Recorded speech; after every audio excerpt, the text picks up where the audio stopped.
بلين عيني اتسقم كي تسقمنا اتراهوا في رهوانا بحبر كوينا ركخي بالسلام نمع بالخي آلنا آلنا آلنا أبقى نزيد آلنا آلنا آلنا أبقى نزيد زين وعلت بعرسين مويح إريتراوي إريتراوي إريتراوي بويت حضراوي بس طينو قبلكي بس النعد ما ينعطنا عراقي زاني وتبرخ عن زلالي بس بقي خايو بس بقي خايو مشاكوري خايو زقيات زقيزي متراري خايو زحان كل قيزي مزح في معبل كما ترازي بحاوت حي فرصة إيترا بخبري تعافي إيترا عراقات ما تغلي إيترا عكاسنا مسوي نايوانو نوتاس كبري نايوانو نوتاس كبري I wanna go top the نايوانو نوتاس كبري بحالك إيترا باللبلي باللبلي بتغرق إيترا باللبلي باللبلي عبد زماني سنة الولي سنة الولي سنة الولي سنة الولي إيترا بضمري نعمي إيترا سلام تخطاتلت نايز شانل كما تخونو تبوكت كونو ناي وتر تمنيتنان بحقنانيو لمون كم وترو هاقداسن وانا ونتحسوتات هزنا لكم متسينا لنا نزا درفك سمع كله مبزعتو الدرفتات كسمع كله قليو ناس أسعكو قليو انجوي ناقبركو سلاز غيد حسابي نستوصنا سكنديت أفنيو and I love it كوما عينة باورز اللي درفتات سمعكا كجمرة خلها قليهم كا قليل تبلو تخون حر حر زين بعات متصاكم خونت درفتات أزي حيال درفتاتيو بحكي بلو سراحات مخانو أنا كنت عايدة سبلان درفتاتيو أنا I hope كما عايدة سبلكم كون هلو مارستي أزيا قداسن وسان تحستي كون الزين دي خاخم تبلاني because it is يو خاص لزخون نمبر بزخونه بقران زي ليو أتا نبني علمنا زينا كن حلفينا please like مقبار أي ترسعو كم خبلكم عيدلين دي let's فلت already جن تعالى تومنا يوتيوب كيلاتات كابانا لعجلو دما أزخ آخروهم يرسعوا ويوم نقروهم كميلكم it's good remind them سلو زبلونا هنا نبلون بركت لأن معاتي خمانا لا يقبروا لنا قلق مبال بزخونه anyway let's start نالومي متشم بزوج زيابير تراك تسربت عن حزربا قالك كفالنا تا حقنا تا كان الرقاق سألكم هنا A shift. Donald Trump has said the US would give Ukraine a license to make Patriot surface-to-air interceptor missiles. The move could be a game changer for Kyiv and help it defend itself against Russia and in particular its frequent ballistic missile attacks. Now, Trump made the offer at the end of the NATO summit. Trump's promised to settle the Ukraine war in 24 hours. Clearly, that did not happen. When he promised the US would stop giving Kyiv blank checks, that too did not happen. Instead, he is doing the opposite, supporting and funding the war. Trump wants to give Ukraine the license for Patriot missiles. Till now, Kyiv had to depend on Washington for them. Any delay in shipments left Ukrainian skies exposed to Russian attacks. انتي نسمع لنا انت نقر ازيا تقرب كنتات يا كابزا زين ازيا كنردا اكيد نازلنا and what is that امريكا እዚ ኩናትና ኢራን ከምኡ ድማ ኩናትና ዩክሬን ሎጂስቲክስ ናታ ኣጽዋራታ ኸዚናቶ ዝነበረት ንዓመታት ኣብ ዝተሓተ ደረጃ ኣብ ጽሕይዎ ዝብል ጸብጻብ ነበኩም ነርና ግን ምናልባት ኣሜሪካ ቶም ዝጽብጽቡ ዘለዉ ዘይፈልጥዎ ሓበሬታ ወይ እውን ዓቕሚ ስልዋ ኸውን እዩ ዝብል ሰብ ግን ነይሩ well ሕጂ ናይ መወዳእታ ኣሜሪካ ዓቕማ ከም ዝፀንቀቐትን ሰሪሓ እውን ከተረክብ ከም ዘይትኽእል ተረዲእዋ ኣሎ እንታይ ማለት እዩ እዚ ጉዳይ ናይ ዩክሬን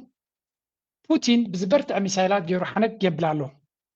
ዘለንስኪ ድማ ናብቲ ናይ ዋዕላ ናይ ኔቶ ክኸይድ ከሎ ፔትሪዮት ሚሳይልስ ኣብቲ ድሕሪ ፑቲን ዘሎ ኣፅዋር ኤር ዲፈንስ ሲስተም ማለት እዩ ከምዚ ክትቡን እንተደይክኢልኩም እቲ ምሕዝነት ናይ ኔቶ እንታይ ምዃኑ ኣይርዳእንን ምክንያቱ ከተማታትናን ኩነታትናን ብዝቐልጠፈ መንገዲ እዮም ቆርቁራ ኣሎ ስለዚ ናይ ግድን ነዚያ ውለዱልና ክብሎም ኢሉ እናዘረበ እናፈራርህን ይመፅዩ ፑቲን እውን ኣይሓገዘን ናብቲ ዋዕላ ምምኻዱ ናብቲ ዋዕላ ከሎን ሓመድ ገብሮም ነይሩ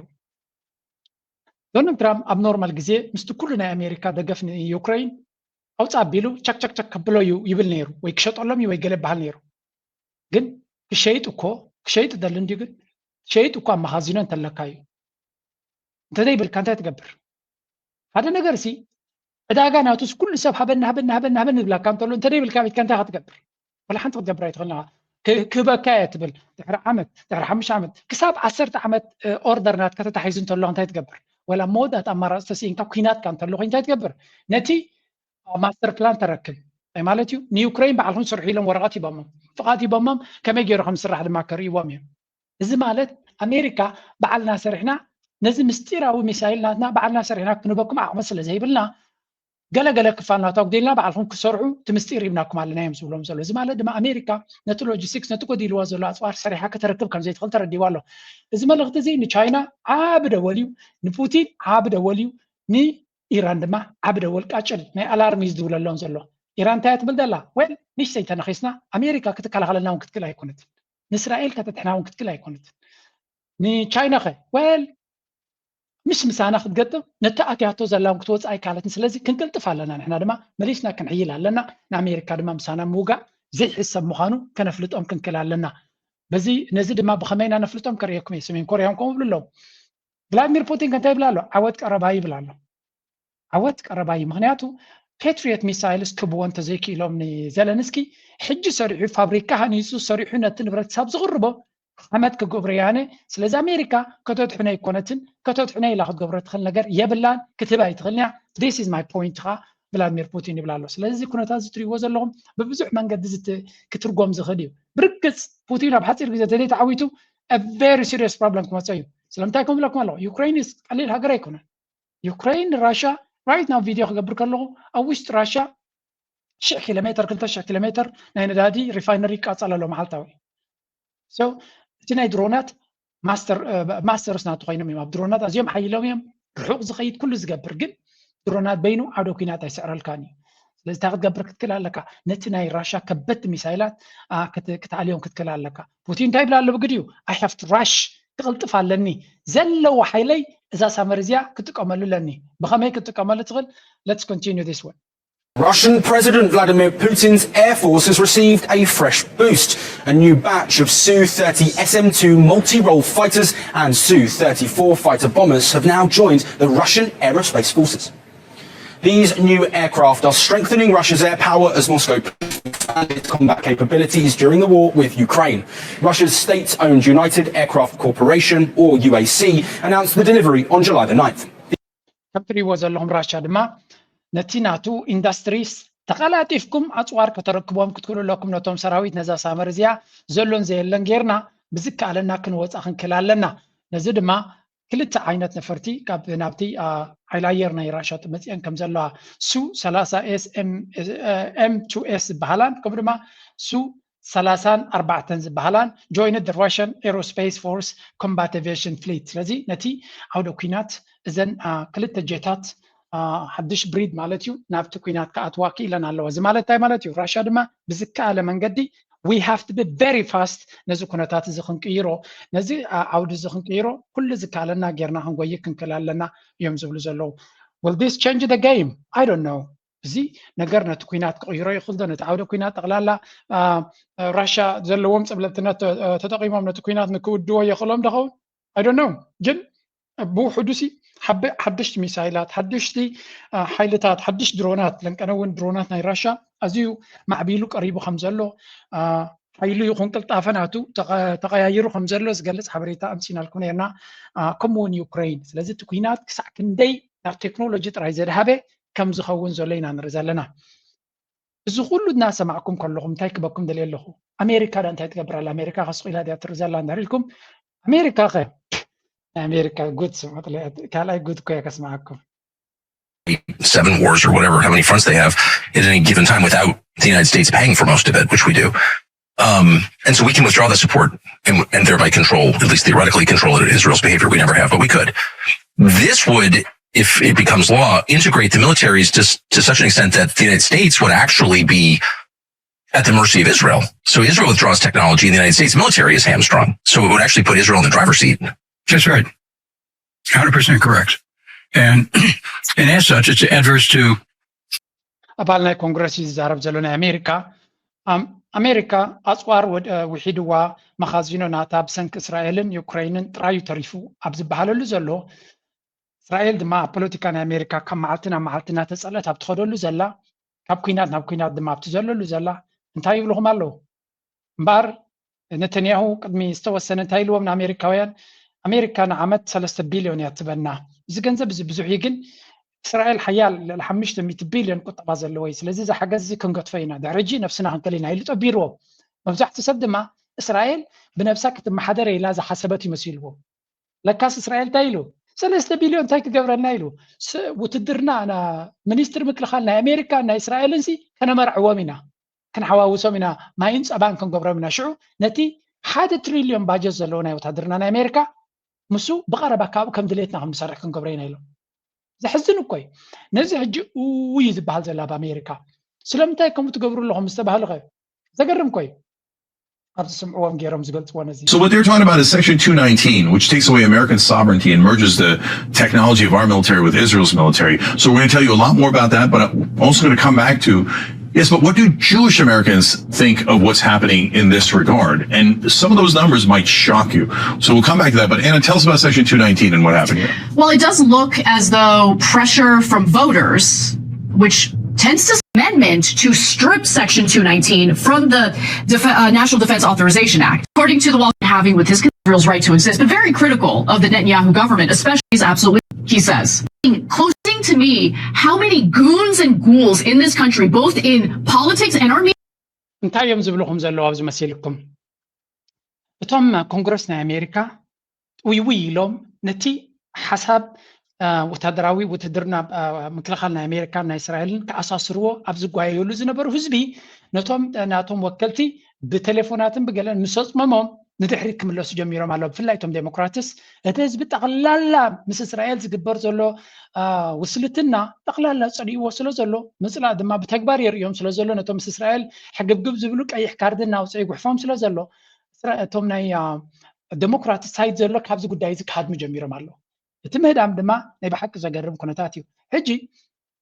ኣሽኪዖም እንዮም ክገብርዎ ደልዮም ነይሮም እዚ ጉዳይ እዚ ወላ ነቲ ስለያዮም ክሓዋውስዎ ፈቲኖም ነይሮም ኣብ መወዳእታ ሓንቲ ናይ ደስ በለትኒ ስለምንታይ ከምኡ ትገብሩ ኣለኹም ተባሂሎም ዝተሓተቱ ዝበልዎ ክንሰምዕ ኢና Ukraine, are we going to merge our military with? Apparently the Iranians are the best in the business at it. The Ukrainians are pretty good. We need to be better at fully funded combat capability. Are we not fully funded? I mean, wait, how could Israel be more fully funded than us? If he's talking about quick response in combat, apparently the Iranians are the best in the business at it. The Ukrainians are pretty good. Are we going to... ስለምንታይ ወታደራዊ ክንፍ ናይ ኣሜሪካ ወታደራዊ ሓይሊ ናይ ኣሜሪካ ወይ ምክልኻል ናይ ኣሜሪካ ሲ ምስ ቻይና ክሕወስ ይድለሎ ንዝብል ምክንያቱ ናይ ኣሜሪካ ወታደራዊ ዓቕሚ ሓድሽ ፈጠራውነት ናቱ ዝሕትል እዩ ቅልጡፍ ኣይኮነን ዝኣክል ባጀት ድማ የብሉን ስለዚ እስራኤል ቅልጡፋትን እኹል ባጀት ዘለዎም ቀልጢፎም ዝተኣሳሰሩን ቀልጢፎም ነቲ ዘሎ ኩነታት ናብ ወታደራዊ ዓቕሚ ክቕይርዎ ስለ ዝኽእሉ እስራኤል ኣሜሪካ ድማ ነዚ ክትረብሕ ተኮይና ምስ እስራኤል ክትተኣሳሰር ኣለዋ እዮም ዝብሉና ዘለው ኢሎም ፃወታ እኮ እዩ ኣሜሪካ ተሓያል ትበሃል ሎም እንታይ ብለዋል ኣሜሪካ ጓሓፍያ ወላ ሓንቲ ቁም ነገር የብልኩምን እስራኤል ተሓያል ብለዎ ንሕና ንፈልጦ ቅልጡፍ ዩክራይን እዩ ካብ ኖርማል ናብ ዝለዓለ ደረጃ ምስ ራሻ ዝወዳደር ዘሎ ስለዚ ምእሳሮስ ምስ ራሻ ምስ ዩክራይን ካብ ተኣሳሰርካ እምበር ምስ እስራኤል ዝተኣሳሰረሉ ምስ ኩሉ ገበናቱን ፀገማቱን ምዚ ሰራዊት እዚ ንተኣሳሰረሉ መንገዲ የብልናን ይብሎ ኣና ትብላ ግን ተቐንዲ ተገርመኒ ንዓይ ክሳዕ ክንደይ ከሽክዕዎም ይፍትንዎም ዘሎ እቲ ህዝቢ ድማ ክሸክዕ ከም ዘ Why don't we get our military to learn how to adjust quicker? You know Do what, we not have eyes? Do we not have? See how lame and weak this excuse is? No, Jake. And one more, Anna. And have it all in order to. 7. How many hours? How many effing hours did it take the IDF to respond to October 7th? How many hours? How many effing hours did it take the IDF to respond to Hamas on October 7th? I believe it was 6 hours. Real quick, when's the last time you actually checked your Medicare? So እንታይ እዮም ዝብሉ ዘለዉ ተቐባቢሎም ነቲ ዘረባ ማለት እዩ እስራኤል ቀልጢፉ ዝምልስን ሓደጋርዩ ዓብ ስጉምቲ ዝወስተ ዝኸውን ነይሩ ሓማስ ኣብቲ ኦክቶበር 7 ዝበሃል ነታ ንእሽተይ ጫቑት ዝኾነት እስራኤል ምስ ሃረሞም ክንደይ ሰዓታት ወሲድሉ ሰራዊት ናይ እስራኤል ንክምልስ ካብ ሓደ ጫፍ ናብ ሓደ ጫፍ ሰዓት ኣይወዘልካን ፍላይ ንክትገብር ኣብ እስራኤል ኢሎም ነቲ ናይ ኦክቶበር 7 ነቲ ሓማስ ዝገበሮ ንክምልሱ ግን 6 ሰዓት ወሲድሎም ስለዚ ሰራዊት እዚ ቅልጡፍ ነገራት ቀልጢፉ ስጉምቲ ዝወስድ ኢልኩም ክትእምኑና ትፍትኑ ዘለኹም ናይ ብሓቂ ብቁጥዕ እዮም ዝምልስዎ ዘሎ ከመይ ጌርኩም ከተሽክዑና ትፍትኑ ኣለኩም ፅቡቅ ጌርና ገጢምና ኣለና ትሽጣራ This is not going to work ይብሉ ኣለዉ እቲ ቁጥዕና እቲ ህዝቢ ድማ Tell us that our military is garbage and we need the Israelis. The Israelis are so much more superior than the Americans are, right? Their capabilities are incredible. It only took them 6 hours to respond on October 7th. These people are so ghoulish and disgusting. I can't stand it anymore. And to the constituents who apparently applied enough pressure to get this gross congressman to maybe reconsider his position, thank you. Keep your boot on his head, okay? Ensure that this provision is stripped out of the final bill. Because once this is done, there's no going back. It's over. It's over. Yeah. So. እቲ ቁጥዕ ትሪእዎ ኣለኹም ኢኹም ኣብ እስራኤል ዘሎ ቁጥዕ ኣብ ልዕሊ እስራኤል ወሪዱ ዘሎ ቁጥዕ ካልእ ኣርእስቲ እዩ እስራኤል ትምዝምዘና ኣላ እስራኤል ትፀቐተልና ኣላ ናይ እስራኤል መጋበርያ ኮይና ባራዩ ናይ እስራኤል ኮይና ፖለቲካ ናትና ኮንግረስ ናትና ሰነት ናትና ብሙሉ ብእስራኤል ዝመሓደር እዩ ንሃገሮም ክሸጡ ንእስራኤል ንክሕግሱ ሃገሮም ክሸጡ ሰራዊቶም ክፀርፉ ስለዮም ክፀርፉ ቴክኖሎጂዮም ክፀርፉ ንኩሉ ከዳኽሙ ድሕር ዘይብሎም መራሕቲ ኢና ተዓዲልና ዘለና ስለዚ እቲ ህዝቢ ነዞም መሪፅኩሞም ዘለኹም እግሩኹም ሲ ኣብቲ ክሳዶም ኣብቲ ርእሶም ተጠዋቢልኩሞ ዘለኹም ከይተውርድዎ ከይተኣልይውሃው ረጊፅኩሞም ፅንዑ ክሳብ ነዛ ሓዳሽ ኣምፂኦማ ዘለዉ ዝድምስስዋ በጃኻትኩም ረጊፅኩሞም ፅንዑ እያ ትብሎም ዘላ እቲ ቁጥዕ ድማ ትሪእዎ ኣለኹም እስራኤል ክሳዕ ክንደይ ፀገም ገጢምዋ ከም ዘሎ ነዚ ፀገም እዚ ብኸመይ ክወፅወዮም it's going to be very very difficult for them very difficult ብሓፈሻ ቀለልቲ ግን ኣይኮኑን if there is anyone ነዚ ጠባቢሩ ክሓልፍ ዝኽእል እስራኤል እዩ ነዚ ነገር እዚ ክስገር ዝኽእል ተኮይኑ ክሰግርዎ እዮም whatever the cost ዝዕፅዓፅዮም ዝልኮት ለኪቶም ዝዕሸግ ዓሺጎም ዝእሰር ኣሲሮም ክሰግርዎ ክፍትን እዮም but I think they have gone too far ነዊሕ ርሕቀት ስለ ዝኸዱ ነቲ ነያሁን ጭፍሩ እውን በዚ መንገዲ ዝቀፂልካ ብከምዚ መንገዲ እናኸድካ ክመፅእ ዝኽእል ለውጢ ፀቢብ እናኾነ እዩ ዝመፅእ ዘሎ እንታይ ክንብል ደሊና ኢና ኣሜሪካ ብኩሉ መንገዲ ናይ መወዳእታ ደረት ናታ ይንገራ ኣሎ ትሪኦ ኣላ እቲ ደረት ናታ እስራኤል ትውጥጣ ዘላ ትሪኦ ኣላ ዩክሬን ትውጥጣ ዘላ ኤሮፓ ትውጥጣ ዘላ ራሽያ ትደፍኣ ዘላ ኢራን ትደፍኦ ዘላ ቻይና ትደፍኦ ዘላ ኩሉ እዚ እናረኣዩ ከለዉ እንታይ ብለው ኦኬ this situation is ካብዚ ጉዳይ እዚ ክንወፅእ ሲ ከቢድ እዩ ንዓና ብዙሓት እጂ እንታይ እዮም ዝብሉ ዘሎ ኣሜሪካ ባዕሉ ፈልጥ ኩሉ ክደፍኦ ኢቨን ዶናልድ ትራምፕ ቶም ቀንዲ ኣማኸርቱ ዝነበሩ ቀደም እስራኤል ባዕላ ትፈልጥ ህደም ጥራይ እዮም ዝብልዎ ዘለዉ ስቲቭ ባነን ስምዕዎ ኣብዚ Americans in harm's way in the Middle East. It's time to wrap that crap up and bring it home. It's a sideshow, and the Israel project is a sideshow to a sideshow. Israel, we can't merge the defense budgets. We can't merge the defense industrial base. We can't do any of it. Israel is a sovereign country. If they don't want to be a vassal state, and I know they hate when I say that, but hey, if you don't want to be a vassal state and a protectorate, and you want to go and you want to march to Beirut, you want to march to Damascus, which President Trump just took off the terrorist list. You want to march to Tehran? March. Go for it. You're a sovereign nation. Tough people. IDF. You got tough hombres over there. March. Get General Keane. Give him a field promotion. Get Mark Levin. Get that big mouth in the front tank. Steve Bannon ማለት ንዶናልድ ትራምፕ ናብ ፖለቲካ ዓለም ናብ ፕሬዚደንትነት ክመፅእ ከሎ ስቲቭ ናይ ቺፍ ኦፍ ስታፍ ናቱ ዝነበረ እዩ ገለ ካብቶም ኢነር ሰርክል ናቱን ዶናልድ ትራምፕ አንጃል ስለ ዝኾነቶም ሓደገኛታት ሰብ ካብ ዝበሃል ቁፅሪ ሓደ እዚ እዩ እንታይ ዝብል ዘሎ እስራኤል ናትና መጋበርያ ምዃን ኣብኢኹም እንዲኹም መጋበርያ ናትና ክትኮኑ ናትና ክርኩር ምዃንኩም ክንገረኩም ኣይትደልዩን ኢኹም ስለዚ ነብስኹም ዝኽኣልኩም ሱፐር ፓወር ክትኮኑ ትደልዩ ኣለኹም ኦኬ ተረዲናኩም ኣለና በይሩት ክትሕዝዋ ደልዩኹም ኢራቅ ክትከዱ ደልዩኹም ኢራን ክትከዱ ደልዩኹም ጎ ኪዱ ንዓና ዝምልከት ጉዳይ ኣይኮነን ሰራዊትና ግን ካብዚ ቦታ እዚ ክጠፍእ ክኽእል ኣለዎ እዚ ኩነታት እዚ ንሰራዊት ናይ ኣሜሪካ ኣብ ሓደጋ ዘውድቕ ስለ ዝኾነ ኣሜሪካ ካብዚ ቦታ እዚ ክትሃድም ክትክል ኣለዋ ክነዝልቕ ክንክል ኣለና ንሕና ነዚ ጉዳይ እዚ ክንቅፅሎ ንኽእል ኢና ዘዋፅኣና ጉዳይ ኣይኮነን እንጌራና ኣይኮነን ንዓና ረብሓ ዘለዎ ጉዳይ ኣይኮነን እዚ ቢቢ ነትንያሁን ጭፍራናቱን መንግስትናቱን አይዲኤፍ ናቱን ሓያላቲና ክኢላታትና እንድሕርልኩም ከይድ ፈትኑ በይኖም ከይድ ፈትኑ ክትወርዋ ደልዮም boots on ground ሰራዊት ኢትኩም ክትሃርሙ ደልዮም ጓው ገፈር ንሕና ግን ኣብዛ ጉዳይ እዚኣ ተዋፅኣና ጉዳይ ኣይኮነትን ዶናልድ ትራምፕ ተኸይልካ ኣወፃፅኣኻ ጥራይ ፀብቕ እዮም ዝብልዎ ዘለዉ እዚ ዓይነት ምክሪ ድማ ካብቶም ኣኽረርቲ ማጋ ዝበሃሉ ድምፅእ ዘሎ እዩ ብጀካቶም ናይ ሕጂ እቲ ማጋ ክቀደም ክልተ ጎራሓት ሓማኸሽቲ ስንቆም እንድዮም ማጋ ዝበሃል እንታይ ዓይነት ክልተ ዓይነት ሰባት እዮም ነይሮም እታ ማጋ ሜክ ኣሜሪካ ግሬት ኣጌን እንድያ ኣብ ክልተ እያ ትምቀል እቲ ሓደ ኣሜሪካ ፈርሲ ዝብሉ ኣለዉ ኣብኡ እቶም ካልኦት ድማ እስራኤል ፈርሲ ዝብሉ በታ ማጋ ተሓቢኦም ነይሮም እታ ማጋ ትበሃል መዓዝ ተፈንጂራቶም ናይ ኢራን ኩናት ምስ ተጀመረ ቡም ኣብ ኣኸላ ተተኩሳ ኣሜሪካ ፈርሲ ዝብሉ ኩናት ናይ ኢራን ዘዋፅኣና ኣይኮነን ኢሎም ንሕና ካብኡ ንረኽቦ የብልና ዋላ ገለ የብልና እቶም እስራኤል ፈረስቲ ግን ታቀንዳ ኣጀንዶም ሳያ ነይራ ስለዚ እቲ ሰሓቢ ጉተቶ ዶናልድ ትራምፕ መጀመርያ ምሶም ናይ እስራኤል ከይዱ ግን ኣብ ሓዊ ጠቢሶም ዝገደፍዎ ድማ ካብኡ ክወፅእ ይደሊ ኣሎ ካብኡ ክሳብ ሕጂ ይፅዕር ኣሎ ክወፅእ እስራኤላውያን ድማ ከይትወፅእ ብልዎ ኣሎ እትዮም ካ ህደም ጥራይ ብልዎ ኣለዉ ኣጆኻ ውፃእ ጥራይ ካብ በዓል ፈልጥ ዋላ ዝኸሰርና ንኽሰር ዝወደቐ ይውደቕ ንዓ ጥራይ ውፃእ ብልዎ ኣለዉ ኣብ መንጎ ድማ ተቐርቂሩ ዶናልድ ትራምፕ ኣያብቲ ቀንፈዘው ይብላ ኣሎ ማለት እዩ እዚያ ጉዳይ እዚኣ ድማ ከምዚ ዓይነት ሓሸውየ ከም ዘላ ኢና ንሪያ ዘለና ናው እዚ እቲ ኩነታት ብኩሉ ሸነኽ ንሪኦ ዘለና እንታይ ከም ዝመስል ዘሎ ኢና ንርኢ ዘለና እቲ ሓይሊ እቲ ባእሲ እቲ ምክርኻር እቲ ምስሓሓብ ናበይ ገፁ ይኸይድ ከም ዘሎ ትሪእዎ ኣለኹም I'm going to give you one thing more ካብዚ ከይወፃና ንቻይና እውን ኣብቲ ናቶም ሰርክል ክእትዋ እዮም ዝደልዩ ዘለዉ ቻይና ድማ ነዚ ብኮና ተጠቒማ ትገብሮ ዘላ ዝብልዎ ዘለዉ ስምዑ ባዕሎም ዝብልዎ እዩ spent the week squabbling over how a light bulb can be changed. China has test-fired a nuclear-capable ballistic missile. Sky News defence analyst Peter Jennings has this warning. China launched an intercontinental ballistic missile from a submarine in the South China Sea this week. The missile flew about 7,000 kilometres, splashing down between the Cook Islands and Nauru. China is showing that their nuclear arsenal is modern, and increasingly they have the capacity to hit America's cities. I don't know why our government says there is a lack of clarity in Chinese military developments. The fact is the Chinese could not be more open, showing their plan to become the dominant military power in the Indo-Pacific.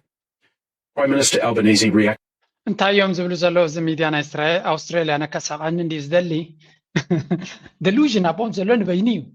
ህውተታ ናቶም ንበይኒ እዩ ዓቕሚ እኮ የብሎምን መልሓሶም ግንሲ ኣሜሪካ ቢዶም ዘላ እዩ ዝመስሎም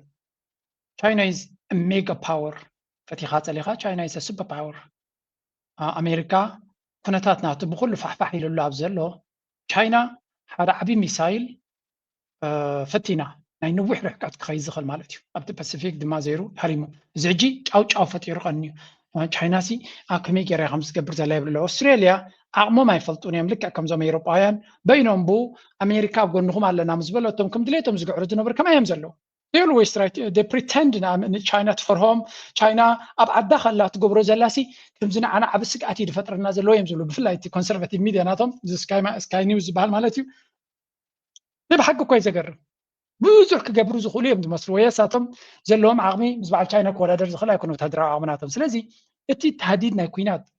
ኣኽራርነት ድማ ኣብዚ ኤውሮፓሲ ዲሰንሲ ኣሎ ኣብዚ ኣውስትራልያ ዘሎ ሚድያ ክትሪኦ ከለኻ ከርእየኩም እየ ብዛዕባ ኢራን ዝበልዎ ፍጹም እኮ እዮም ደም ዘይብሎም ዝኾነ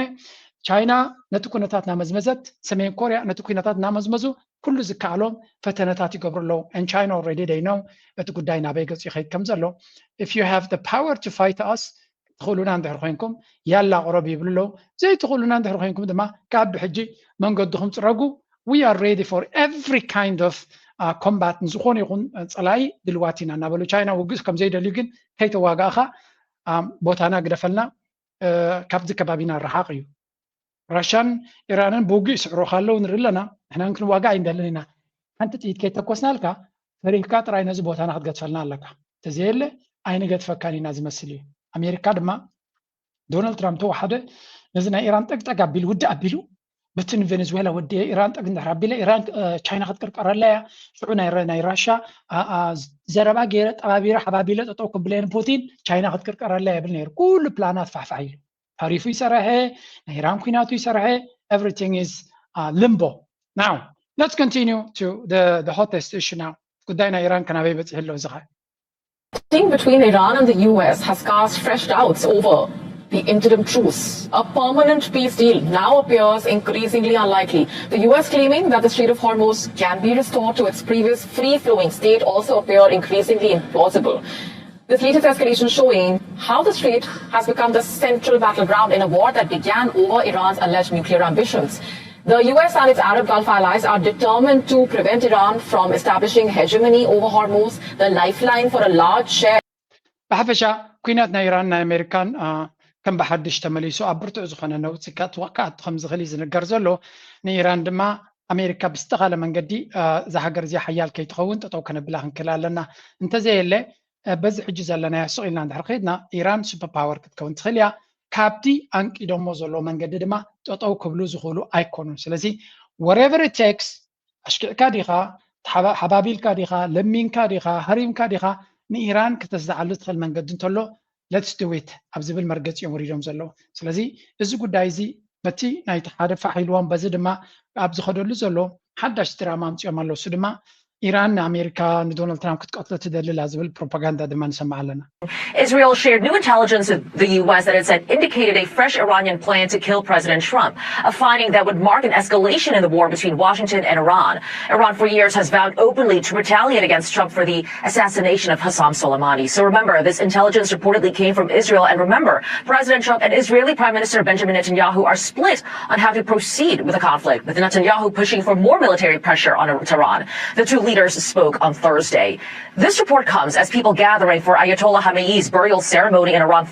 Sometimes ብሉ ዘለው መጀመሪያ Wall Street Journal ዝብሎ ዘሎ ይብሉ fresh plot ዶናልድ ትራምፕ ንምቕታል ኢራን ሓድሽ ፈተነ ከም ዝገበረት እዮም ዝብሉ ዘሎ መቸም ኣይምነወኩምን ኢና ኢና ንብል ንዶናልድ ትራምፕ ክትቀተል ትደሊ ኣለኻ እንተበልዎ ገለ ፈሪሁ ኣብቲ ናይ እስራኤል ኣጀንዳ ከኣትወሎም እዮም ዝደልዩ ዘለዉ እቲ ኩነታት ምንታይ ምዃኑ لبام أمتليو كابوكس إلهم دما إيران سنة سرعات كبرناتهم وديهم علو حجي they're back at أبتاني مفتات كنتات بزيهم علو تيناي إيران حيل دما انتايز بالزلو أبزيكو دايزي we need to get back to business أمريكا تشكعنا الله كتحرمنا كتدفعنا تدللا كم بحدش حيلا كم بحدش تكال تكبارات تمليسا سلازلا كاب بحج نفسنا كنحلو كنكلالنا بتقداي بفلايزيك أبرناي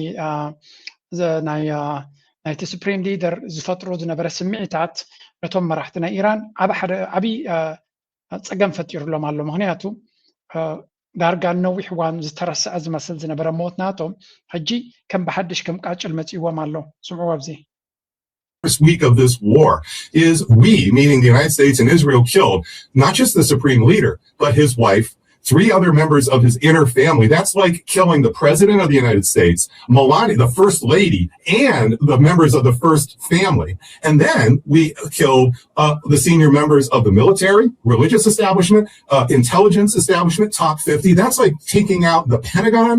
the top leadership in the Pentagon, the CIA, the cabinet, who would be then in replacement. And that's why nobody really was going to be sure how you're going to be able to replace the supreme leader. እቲ ኣብ ልዕሊ ኢራን ዝወረደ ገበንሲ ጽቡቕ ገይሩ ይተረዳእና ዘሎ ኢሉ እስከታ ስክሪፕት ንገምጥላ ኢሉ ኢራን ዘጋጥሞም ብድሆሲ ፕሮፌሰር ፔፒ ይኹም ዝብል ዘሎ ta ዘጋጥመቶ እስከ ናብ ነብስና ንቐይራ ኣብ ቀዳመይቲ መዓልቲ ኩናት ዶናልድ ትራምፕን በዓልቲ ቤቱን ገለ ክፋል ናይ ደቁን ከምኡ ድማ ናይ ስለያ ሓለፍቲ ናይ ወታደራውያን ሓለፍቲ ካቢነ ኣባላት ኣማኸርቲ ዓበይቲ ናይቲ ሃገር ኩላቶም ተቐቲሎም ኣሎ ኣብ ቀዳማይ መዓልቲ እዚ እንታይ ዓይነት ስምዒት ምፈጠራ በኣሜሪካ ይዝብል ዘሎ ኣብ ኢራን ክኾን ከሎ ግን ከምቲ ዝግብኦ ዕምቋት ከምቲ ዝግብኦም ቃንዛስ ክንርድኦ ዘይንኽእል ዘለና ኢሉ that's very true ለንቀነ ሕጂ ኣብ ቀብሪ ኣብ ዘለውሉ they are remembering that እንታይ ዓይነት ቁስል ወሪድዎም ከም ዘሎ እንታይ ዓይነት ፈተና ከም ዝወረዶም እንታይ ዓይነት ክበት ከም ዝወረዶም ነዚ ኩሉ ሰጊሮም ድማ ሎሚ ኣብዚ ሕጂ በፂሖሞ ዘለው ስለዚ ንከምዚ ክገብረና ዝኽእል ፀላኢ أميننا نقبر زلنا حدقتات فسي متقبلنا يبلون زبلو أكل نايت منجسي دمس نايت منجسي نبرت أي خير عليهم زبلو زلنا مالتي the end of the day كل زوز قبر زلو كلها ترينايو سنا جنبي نيرانويان زعقب نجار يلا ስለዚህ ኢራናውያን ነትዝደልይዎ ዘሎ ኣባይታ ብኩሉ ዋጋ ክርከበሉ ዝኽእል መንገዲ ክፈጥሩ ክኽእሉ ተጻቕቲ ክሕይል ክኽእል ከም ዘለዎ ዝኾነ ይኹን ሕግታት ንዶናልድ ትራምፕ ንኣሜሪካ ክገብሩላ ከም ዘይብሎም እዩ ዝንገር ዘሎ ሕጂ እቲ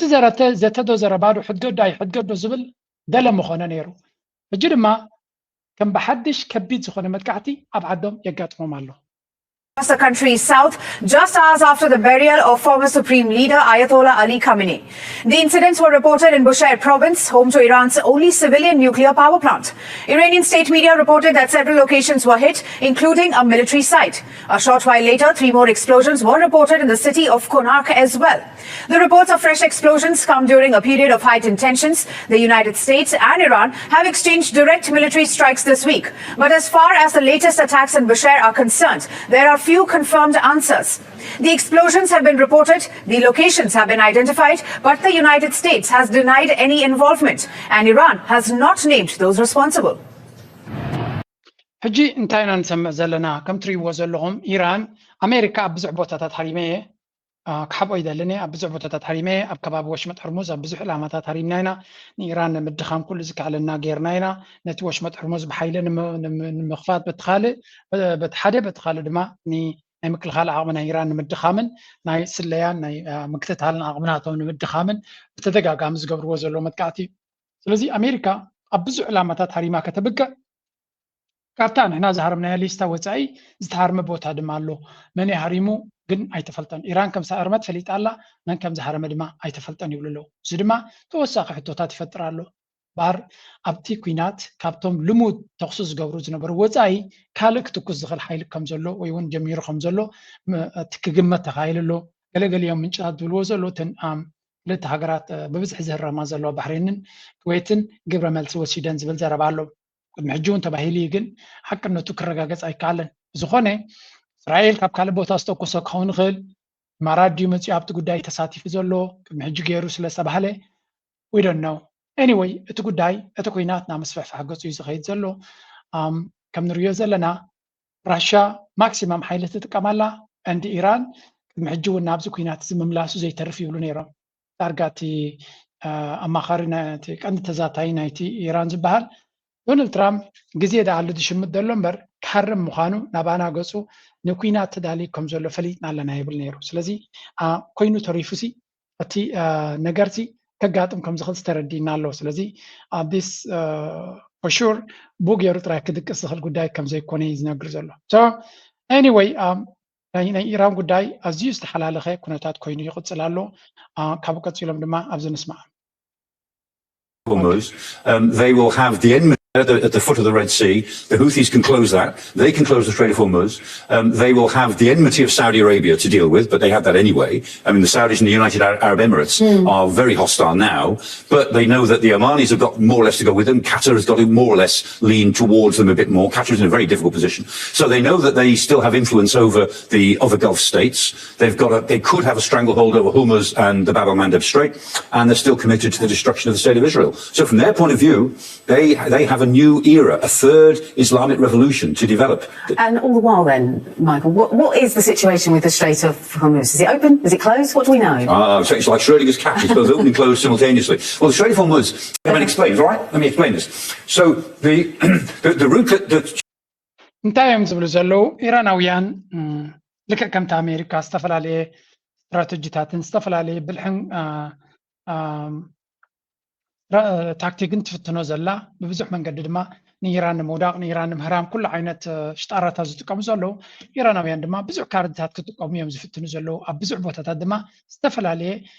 ነገራት ይፍትኑ ከም ዘለዉ እዩ ዝንገር ሓደ ካብኡ ድማ ካብ ቀይ ባሕሪ ዝግበር ዘሎ ከምኡ ንትሑ ዝብላ ዝበሃል ኣብ ዝኾነ ይኹን ኣብ ኩናት ክምለስ ከም ዝኽእልን ነቲ ዘሎ ኩነታት ብቕልፅሙ ከረጋግፆ ከም ዝኽእል ንሱ ድማ ኣብ ሊባኖስ ማለት እዩ ስለዚ ኢራን ዳርጋ ተዳኺማያ እቶም መሻርክታ ድማ መይቶም እዮም ዝበሃል ዝነበረ ኢራናውያን ስቲል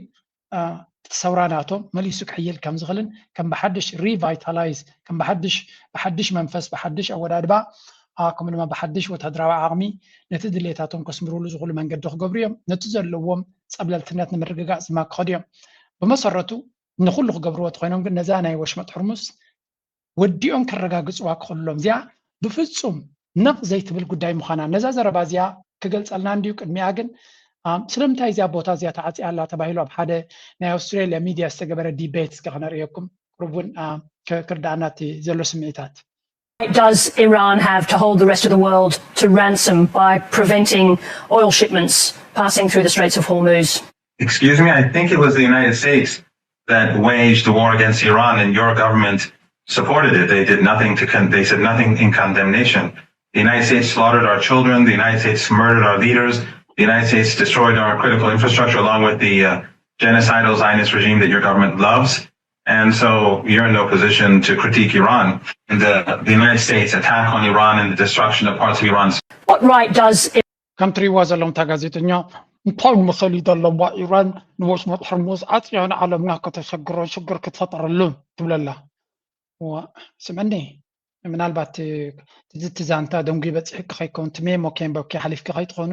ውጋእ ኣብ ልዕለና ዝኣወጀ ኣሜሪካን እስራኤልን ትስኺ ትድግፍዮ ዘለኺ እዩ እቲ መንግስቲ ግን ኣውስትራልያ እንድያ መንግስቲ ዝድግፎ ዘሎ እስራኤል ዝበሃል ኣብ ጋዛ ጀኖሳይድ ፈፂሙ ከያኽሎ ኣብ ሊባኖስ ዝገብሮ ዘሎ ቅትለትን ዕንወትን ከያኽሎ ካብኡ ሰጊሩ ንኣሜሪካ ወሳዊሱ ናብ ቦታና መፅኡ መራሕትና ዝቐተለ ህፃናት ዝቐተለ ትሕቲ ቅርፅና ዝዕኑ ዘሎን ኣብ መንጋጋና ሰፊሩ ዘሎን መንግስቲ ኣሜሪካ እዩ ስለዚ ወሽመጥ ሕርሙዝ ዓፂናያ ኣያፀይኻዮ ዘይኮነሲ ወሽመጥ ሕርሙዝ ንዘበናት ክፉት እዩ ነይሩ ዕፁ ዝገበረ ወራር ኣብ ልዕለና ከቢድ ኩናት ኣብ ልዕለና ስለተኣወጀልና እዩ ስለዚ እቲ ሓንጎልኩም ዳ ትክክል ኣይሰርሕኒ እምበር ኢልዋ ነዚ ኩናት ጀሚርዎ ዘሎን ስለምንታይ ተዓፂኹም ዘሎን ትመልስሲ ኣብኡ መሃለወክ ነይሩ ግን ነቲ ታሪክ ቆሪፅኩም ከተንብብዎ ስለትፍትኑ ፈፂምኩም ናትኩም ኩነታት ፍሉይ እዩ ዓለም ለኻዊ ሕጊ ገለኻ ክትብሉ ዘይተሓፍሩ ብዚኻ ካልኣይቲ ድማ ተሓቶ ነታ ካልኣይቲ ገይሩ ዝምልሳ ድማ ቁርብተለይ ከረየኩም እያ ኣብዚ እንታይ ትብሎ መስለኩም I want to get one thing clear, that Iran will continue to attack ships who use that southern channel through the Strait of Hormuz close to Oman. You're not very much of a journalist, are you? Iran did not violate the MOU. The United States has been violating the MOU on multiple levels. You know this, I know this, everyone knows this. But since you are Australian and you are... What right does Iran... እንታይ ትብለላ በትኻደኻ ነተን መራኸብ ብኡ ዝሓልፋ ዘለዋ ክትሃርሞም ክትቅፅሉ ዲኹም ትብለላሲ ጋዜጠኛ ይኮንክ ንስኺ ምሽ ሓቂ ኢልዋ ጋዜጠኛ እንተትኾነ ነርኪ ሪሰርች ጌርኪ ነቲ ሓቂ ምፈለጥክዮ እዚ ሕጂ ተፈጢሩ ዘሎ ውግእ ኣብ ምዕራፍ 5 ሰፊሩ ዘሎ ናይ MOU አንቀጽ ኣሜሪካ ኣፍሪሳ ነቲ ኢራን ከተመሓድሮ ኣለዋ ዝብል ክጫው ስለትፍትን ዘላ ዘጋጥም ዘሎ እዩ ንስኺ ግን ገምቲልኪ ኢራን እያ ትሓርም ዘላ ብምባል እትገብርዮ ዘለኺ ፍጹም ነቲ ዓለም ለኻዊ ሕጊ ነቲ ዝተገበረ ስምምዕ ክብረት ከም ዘይብልኩምን ታይዳ ኩሉ ግዜ ነቲ ዝውፃእ ዘሎ ነቲ ተሃሪሙ ዘሎ ነቲ ሉላው ነቲ ተጋሂሱ ዘሎ ንዑ ገበነኛ ነቲ ቪክቲም ብሌም ክትገብሩ ፀገም የብልኩምን ነቲ ገበነኛ ነቲ ዝዕምፅ ዘሎ ነቲ ሕጊ ዘፍሪ ዘሎ ግን ክትከስዎ ክትውንጅልዎ መሰል የብልኩም ሞራል የብልኩምን እዩ ዝብላ ዘሎ ከም ዝብለኩም እዩ እቲ ዓለም ከመይ ከም ትሰርሕ ጥራይ ክርዳእኩም ኣለዎ takes is the transport separation scheme, the TSS, and that is around about here normally. Okay. And nobody can use that route because the Iranians say they've mined it, and they probably have. There do seem to be some mines in this area. And what the Iranians say is, okay, the strait is open if you come via Larak Island or near to Larak Island. So the shipping that they allow through the strait is taking a pretty northerly route to come out, and that means they can charge, and they're planning to exert charges. They call them marine service charges, which is a toll to you and me, but they're called marine service charges, and that's what they're going to exert. እንታይ ዝብል ዘሎ እቲ ኢራናውያን ዝብልዎ ዘለውን ዝሓትዎ ዘለውን ዝጠልብዎ ዘለውን ተሪና እቲ መንጎ ተሪኽሞ ወላ ሓንቲ ባሕሪ የለን ወላ ሓንቲ መርከብ የለን ምንቅስቃስ የለን እቲ መንጎ ዝኾነ መርከብ ዘይትጓዓዘሉ ፈንጂ ስለ ዘለዎ እዩ እሱ ብፈንጂታት ዝተመልአ ስለ ዝኾነ ወይ ናብ ኢራን ፅግዕ ኢልካ በቲ ላራኽ ኣይላንድ ጌርካ ክትሓልፍ ዘለካ ብናይ ኢራን መምርሕን ፍቃድን ማለት እዩ ወይ ድማ ሓቢእካ ታ ኣሜሪካ ክትውፅኦ ትደሊ ዘላ መህደሚ ናብ ዑማን ፅግዕ ኢልካ መውፂድ ሳውዘርን ኮሪዶር ዝበሃል ዘሎ ብኡ ኢኻ ክትወፅእ ዘለካ ትብል ዘላ ኢራን ግን ነቲ ናብ ዑማን ተፀጊዑ ዝግበር ዘሎ ስልኳ ኣይትፈትዎን እያ ኣብኡ ዝረኸበተን መራኸብ ድማ ትሓርመን ኣላ ሕቶ ድማ ወሽመጥ ሕርሙዝ ኣብዚ እዋን እዚ ብምሕደራናተይን ብኣነ ዝመርሑ መንገድን ጥራይ ክኸይድ ዝኽእል ካብ ወፃኢ ክኸይድ ዝረኸብክዎ ግን ክሃርመ እያ ትብል ዘላ ስለዚ እዚ እትተሰሓቦም ዘሎ ኣሜሪካ ድማ ኩሉ ነገር ኢራን ብትእዝዞ ጥራይ ንኽኽየድ ስለዘይ ዋፅኦም ኮይኑ ስምዖም ስለ ዘሎ በዚ መንገዲ እዚ እንድሕር ከይድና ኢራን ከም ድሌታ ክትቋፀረና ኣብ ኢዳ ክትእትወና ካብዚ ክንወፅሉ ንኽእል መንገዲ ድማ የለን ዝብል እምነት ስለ ዘሎ they're just ብዝበለ ፈተና ይወሪድዎም ዘሎ እዮም ዝብሉ ዘለዉ ስለዚ what is going to happen next move እንታይ ክኸውን ናበይ ገፅካ ክኽየድ እንታይ ክግበር nobody knows ግን ከም ንሪኦ ዘለና ምናልባት ዶናልድ ትራምፕ ሰልቺዎ ተመሊሱ ናብቲ MOU ተመሊሱ ለሚንኩም ንዕበጃኹም ነቲ ኩነታት ኣረጋግኡለይ ገለ ኢሉ ብዝተረጋገ መንገዲ ክዘራረበሉ ዝኽእል መንገዲ እንተሎ ይሰልጥ ኸውን እዩ ካብ ሓሊፉ ግን ከም ዝንሪኦ ዘለና ክልቲኦም ነናቶም ኣጀንዳታትን ተንኮላትን ሒዞም ይኸዱ ስለ ዘሎ it's a very, very tricky situation. About 6 weeks' time. The Americans say, no, we have a route along the Omani coast that we've cleared, we've made sure it's safe, right around the Musandam Peninsula, around the Hajar Mountains here, down towards Fujairah. And that route is where these ships were attacked in the week. So the Iranians are saying any ship using this route is not safe because it's not using our route. And that's how it began. And what's interesting is that normally there's 130 odd ships going backwards and forwards day after day in normal times. In the last few days, last week, there was about 30, 40 ships going in and out. Last couple of days, it's 20 or fewer. And none of them, of the last 2 days, none of them have used the American route. Those that have gone in and out have all used the... Exactly. And this is what it's supposed to be. مودات أنت بلالو أبزو وانزي تي ترافيك أزي وحيدلو أتم وحدة دوت أدمى بتا أمريكا زبالتن توت مركب يلان كلاتن فتين ساليان بتا إيران تأزن زلا من قدي الشقوي تايلوم نحجي خفلي اللون قلنا حوارو زغفلون كلهم كم زغلن باقيرهم تراهن كوس زغلو كاب إيران فالكتن دحري الكادمة تقوس ما يا أخوينا زلا لازم تقول داي ساكن داي كبيت كم زولوينا نرزلنا بحفشا نازو كنتات زي استوعبك مرأيونا قداسي تكونتات جن أبو تراي سدرتي كونن مسوبنا عبد متسار زلوا كنتات مهانون كلنا تردينا له that's why دما مبزحتو مثلا زي كفالنا يزو كينات زي ني بابل المندب نقيه بحري نقرنا أفريقيا أون كتصلو زغليو زبحال زلو حجنا أبو قصنا هنكيدنا كم وترو لايك ناقبركم قصلو حجي نابتناي زوبانا خزنا هناتينا let's go. This that you see right here, this is the Strait of Al-Mandab. It is what the head of Russia's Security Council, Dmitry Medvedev, recently called a hydrogen bomb. So if this is a nuclear bomb, they're saying this is the hydrogen bomb. And right now, it is also under threat because Yemen, seen right here, geographically controls that tiny little opening that goes into the Red Sea and goes into the Mediterranean right now. They are threatening again to shut it down. Remember, Yemen is an ally of Iran, right? And Yemen is, as we speak right now, going at it once again with Saudi Arabia by threatening their airport and their seaports and their sea lanes. This is how Saudi Arabia gets much of its oil into the world. Can you imagine? እንታይ እዩ ዝበሃል ዘሎ እቲ እዚ ኩነታት እዚ ብተደጋጋሚ ናብ ዞባና ክለግብ ዝኽእልን ክልሕም ዝኽእልን ፀገም ከም ዝኾነ ብዙሕ ግዜ ክንዛረበሉ ሰሚዕና ኣለና ግን እዚ ከባቢናትና ካብ ኩናት ናይ ኢራን ፈሊኻ ክርአ ዝኽእል ከም ዘይኮነ መብዛሕትኡ እቲ ሚድያ ናይ ዓለም ዳርጋ ቀፃሊ ምዝ ናይ ዞባና ምዝ ኩነታት ናይ ኢራን ኣላጊቦም ክርእይዎ እዮም ዝመርፁ ዘለዉ ድሮ ኣብዚ እዋን እዚ ኣብ መንጎ ሑትን ኣብ መንጎ ስዑድ ዓረብ እትድግፎ መንግስትን ሽግር ጀሚሩ ኣሎ እቲ ሽግር ድማ ኢራን ነዚ ሕጂ ሓውሲ ኩናት ኣይ ሰላም ኮይንዎ ዘሎ ኣሜሪካ ድማ ነቲ ዓቕሚ ናይ ኢራን ከተዳኽመሉ ትፍትን ዘላ ኢራን ብግምጣሉ እንታይ ገብር ኣሎ ንወሽመጥ ሕርሙዝ በይኑ ጥራይ ክትሕዞ እኹል ኣይኮነን ምክንያቱ ኣብኡ ጥራይ ክንፋጠጥ ኣይንደልን ኢና እንታይ ደኣ ባቤል መንደብ ፅቡቅ ጌርና ኮንትሮል ናታ ኣብኡ ክሕይል ክኽእል ኣለዎ ኣሜሪካ ክሰምዑ እንድሕር ኮይኖም እስራኤል ክሰምዑ እንተኮይኖም ክንብርከኹ እንተኮይኖም ወሽመጥ ሕርሙዝ ጥራይ ንበይኑ እኹል ኣይኮነን ምክንያቱ ባቤል መንደብ ትቐንዲ ከስምዖም ዝኽእል ወሽመጥ ሕርሙዝን ባቤል መንደብን ናይ ራሽያ ናይ ሴኩሪቲ ሓላፊ ዲሚትሪ ሜድቬዴቭ ክገልጾ ከሎ ንወሽመጥ ሕርሙዝ ኒኩሊየር ቦምብ ናይ ኢራን ክብሎ ከሎ ባቤል መንደብ ድማ ሃይድሮጅን ቦምብ እዩ ክልቲኣቶም ሓደገኛታት ቦምብ እዮም ስለዚ ኢራን ነዞም ክልቲኦም ቦምባታት ፉሊ ኮንትሮል ክትገብሮም ሙሉእ ብሙሉእ ከተመሓድረሉ ትኽእል ወይ እውን ድሌታ ክትገብረሉ ትኽእል ወይ እውን ንፀላእታ ኣብ ዝደለየቶ ሰዓት ክትሓንቀሉ ትኽእል ዓቕምን ክእለትን ቁፅፅርን ከተማዕበል ተኽኢላ ጥራይ ንኣሜሪካን ንእስራኤልን ከንበርክኽዎም ዝኽእሉ እዩ ዝበሃል ዘሎ ስለዚ እቲ ኩናት ኣብ ወሽመጥ ሕርሙዝ ዝግበር ዘሎ ዋላ እኳ እቲ MOU ፈፂሙ እቲ ዝድለ ዓወት ወይ እውን እቲ ዝድለ ዝነበረ ሰላም ከምፅእ እንተዘይከኣለ እቲ ዕላማ ድማ ኣሜሪካ ነቲ ኢራን ረኺባቶ ዘላ ዓወት ክትቅበሎ ስለዘይመረፀት ዘላ እዩ ኢራን ግን ብግምት ኣልብሎ ኣለዎ ኖ ወሽመጥ ሕርሙዝ ኣይኮንኩም ክትቋፀሮ ዕድል ክንበኩም እንታይ ዳ ኣብ ቀይሕ ባሕሪ ከም ድሌትና ክንገብር ክንክእል ኢና ይብሎ ኣለዉ እዚ ሕጂ ከመይ ኤርትራ ኮንካ ክትሪኦ ከለካ እንታይ ፅልዋ ኣለዎ ንዓና ኢና ንብል ኤርትራ ኣብ ዘይትፈልጦ ኩነታት ወይ እውን ዘይወዓለቶ ዘይሓደረቶ ዘይገበረቶ ዓበይቲ ኣጀንዳታት ይቀሪብዋ ዘሎ ንኤርትራ ንኤርትራ ክትንክፍ ዝኽእልን ዓብ ፅልዋ ክገብር ዝኽእልን እዩ እንታይ ኢልና ኣብ ጉዳይ ናይ ኢራን ብትገብሮ ዘላ ብሙለን ሃገራት ኸሊጅ ይስዕና ኣለዋ ብሙለን ይስዕና ኣለዋ ካብኡ ናብኡ ስዑድያ ተሓይሽ ካብዘን ኩለን ሃገራት ኸሊጅ ኩናት ናይ ኢራን ፈፂሙ ዘይተንከፈ ሃገር ሓንቲ እያ ዘላ መን ያሳ ዑማን ትበሃል ዑማን ስለምንታይ እያ ዑማን ምስ ኢራን ፅቡቅ ምርድዳ ኣለዋ ሸምጋሊት ሃገርካ ስለ ዝነበረት ልዕሊ ኩሉ ግን ወሽመጥ ሕርሙዝ በቲ ኢራን ትገብሮ ዘላን ትኸፍሎ ዘላ ዋጋን ዑማን ክትከስበሉ ትኽእል እያ ምክንያቱ ብገንዘብ ዝኽፈል ነገር ክትገብር ድሕሪ ኮይና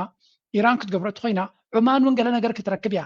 that is exactly what's going to happen ኣብ ባቤል መንደብ ዝግበር ዘሎ ስራሕ ድማ እቲ ሑቲ ዝበሃል ነታ ኢራን ዝገበረቶ ከተግብር ስለ ዘልሱ ድሮ ነቲ ባቤል መንደብ ኣብቲ ከባቢ ዘሎ ሓይልታት ሙሉ ነቲ ቦታታት ሙሉእ ቁፅፅር ክህልዎ እዩ መጥቃዕቲ ኣካይዱ ዘሎ ለንቀነ ንስዑድያ ድማ ዝኾነ ፈተነ እንተድሕሪ ጌርኩም ነዞም ንስኹም ትድግፍዎ መንግስቲ ኣብ ዘሎ ይኮናን ክንሃርም ኢልዎም እንታይ ዳ ውሽጢ ኣቲና ነቲ ናይ ኤሌክትሪክ ናይ ነዳዲኹምን ናይ ገለመሊኹም ወሊዕና ክንገድፎ ኢና ምናልባት ረሲዕኩም እንተ ኮይንኩም ቅድሚ ሕደት ዓመታት ዝገበርናዮ ቃንዛ ካብ ናይ ኢራን ብዘይፈለ መንገዲ ከነዳግመልኩም ኢና ሕጂ ይብሎም ስዑድያ ድማ ይፈልጥዎ እዮም ምስ ሑቲ ተረዳዲእካ እንተዘይኮይኑ ብሓይሊ ዝኸውን ኣይኮን ስለዚ ሑቲ ነዚ ቦታ እዚ ቁፅፅር ናቱ ከኣልየ እዩ እቲ ኢማራት ዝበሃል ድሮ ካብቲ ፀወታት ተገሊፉ ስለ ዘሎ እቲ እንኮ ነዚ ኩነታት እዚ ክቕይር ዝኽእል እስራኤል በዚ ሶማሊላንድ ዝበሃል መፅኡ ነቲ ኩነታት እንታይ ክገብሮ ይኽእል ናብኡ ኢና ትፅቢት ክንገብር እዚ ሓደ ካብቲ ንሪኦ ዘለና ኩነታት ናይ ማሪታይም ናይ ቀይሕ ባሕሪ ኩነታት እዩ ቀይሕ ባሕሪ ክሳዕ ክንደይ ኣገዳስነት ከም ዘለዎ ፅንሕ ኢሉ ክበርሃልና እዩ ፅንሕ ኢልና ክንሪኦ ኢና ጎኒ ጎኒ እዚ ኣርእስቲ እዚ ድማ ካልእ ኣገዳሲ ምዕባለ እውን ተኻይዱ ኣሎ እዚ ኣገዳሲ ምዕባለ ዝበሃል ዘሎ እንታይ እዩ this is very interesting time ምክንያቱ ብልፅግና ሪፖርት ክገብርዎ ከለዎ ከሪአኩም እየ ግን ካብ ወፃኢ እውን ኣሎ ኤርትራው ማግስት ግብጽ ባልተጠበቀ አቅጣጫ ግብጽ ሶማሊያና ኤርትራ በቀይ ባህር ላይ አዲስ ጥምረት መስርተዋል። ግብጽ ከኤርትራ ቀጥሎ ከሶማሊያ ጋር አዲስ የባህር በር ስምምነት መፈረሟ ተሰምቷል። እንደ ሶማሊያው ብሔራዊ የዜና ወኪል ሶና ዘገባ መሰረት የግብጽና የሶማሊያ ሚኒስትሮች ምክር ቤት በባህር ትራንስፖርትና በወደብ ልማት ዘርፍ ላይ በጋራ ለመስራት የሚያስችላቸውን የመግባቢያ ስምምነት አጽድቀዋል። ይህ ስምምነት የጸደቀው ካይሮ ከኤርትራ ጋር ተመሳሳይ ወደብ ትስስር ስምምነት ከተፈራረመች ከጥቂት ቀናት በኋላ ሲሆን ይህም ግብጽ በቀይ ባህር ቀጠና ያላትን ተጽዕኖ ለማስፋት የምታደርገውን ጥረት በጉልህ ያሳያል። የሶማሊያ ወደብና ባህር ትራንስፖርት ሚኒስትር መሐመድ ኑር ስምምነቱን የሀገሪቱን የባህር መሰረተ ልማት ለማዘመንና በዓለም አቀፍ የንግድ መስመር ላይ ያላት ሚና ለማጠናከር ትልቅ እርምጃ ነው ሲሉ አወድሰውታል። በአንጻሩ ካይሮና አስመራ በቀይ ባህር ሕጂ እንታይ ኢና ንሰምዕ ዘለና this is very interesting ሶማሊያ እንታይ ድብል ዘሎ breaking news ኢሎም ኣብዚ ሶማሊያ እንታይ ከም ዝገበረት እዮም ዝነግሩና ዘለው Somalia approves maritime cooperation deal with Egypt.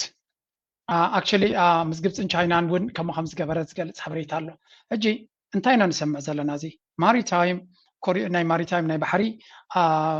ስምምዕ ኣብ መንጎ ሶማልያን ግብፅን ተኻይዱ ኣሎ ቅድሚ ዝተወሰነ ግዜ ድማ ኣብ መንጎ ኤርትራን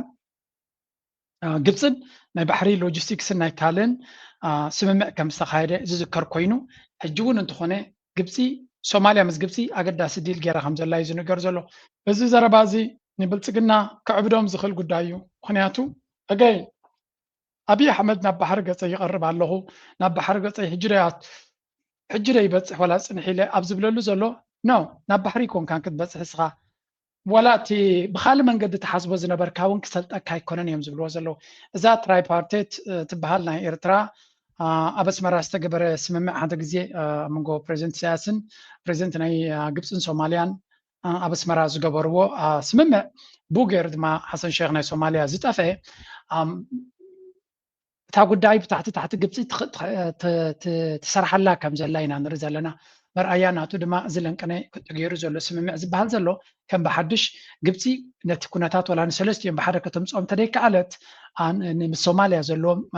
ስራሕ ግን እናቐፀለ ይኸይድ ከም ዘሎን ብልፅግና ድማ ሽግሮም መመሊሱ እናገደደ ይኸይድ ኣሎ ኣብይ ኣሕመድ ለንቀነ ኢትዮጵያ ህወሓት ኤርትራ ትግራይ ካልኦት ገለ ይብል ነይሩ ሕጂ ድማ ብሶማልያ ካልእ ሽግር መፅይዎ ስለዚ እቲ ፀገም ናይ ብልፅግና መወዳእታ የብሉን ብኩሉ ግዜ ምስተዓፀወ እዩ ኒው ትራይ ፓርቲታት አላያንስ ናይ ቅድሚ ሕጂ ዝተገበረ እዩ ከም ሓድሽ ትሕደስ ዘሎ ይመስል have formed a strategic alliance highlighted by recent maritime transport and port development agreements between Egypt and its coastal neighbors. እዚ እውን ሓደ ካብቲ ሕማም ርእሲ ንብልጽግና እዩ ማለት እዩ coastal state monopoly stance. Egypt and Eritrea argue that the security and governance ኤርትራን ግብፅን ምሕደራ ናይ ቀይሕ ባሕሪ ፀጥታ ናይ ቀይሕ ባሕሪ ነተን ኣብኡ ዘለዋ ሃገራት ከምኡ ድማ ናይ ባቤል መንደብ ብዓብዩ ነተን ኣብኡ ዘለዋ ሃገራት ጥራይ ዝምልከት እዮ እዩ ጎደሎ እንተለዎን ፀገም እንተለዎን ነተን ኣብ ደገ ባሕሪ ዝውንና ሃገራት ምሕጋዝ ንኣታተን ዓቕሚ ምሃብ ዳ እምበር ኪኑ ዝኸይድ ነገር ከም ዘየለ እዩ እዮም ዝኣምኑ ይብልሎ ሓቂ ድማ ንሱ እዩ ካብዚ ወፃኢ ነገር የለን The alliance gained momentum following Ethiopia's controversial እዚ ኩሉ ዝግበር ዘሎ ድማ ሕጂ ተመሊሲ ዝርድኦም ዘሎ ብልጽግና ምስ ሶማሊላንድ ሓደ ፍሹል ዝኾነ MOU ገይሩ ኣይ ባሕሪ ረኺቡ ኣይ ወደብ ረኺቡ ኣይ 50 ኪሎ ሜትር መሬት ረኺቡ ሓመድ ዕደ ነሲኡ ብግምጣሉ ኩላቶም ጎረባብቱ ብዓይኒ ጥርጠራር እሞ ንዑ ቀይሕ ካርዲ ዘርኣየ ብዙሕ ዓይነት ስምምዓት ይግበር ኣሎ ናይዚ ኩሉ ብልጽግና ዝገበሮ እንጀልና ዝተመልኦ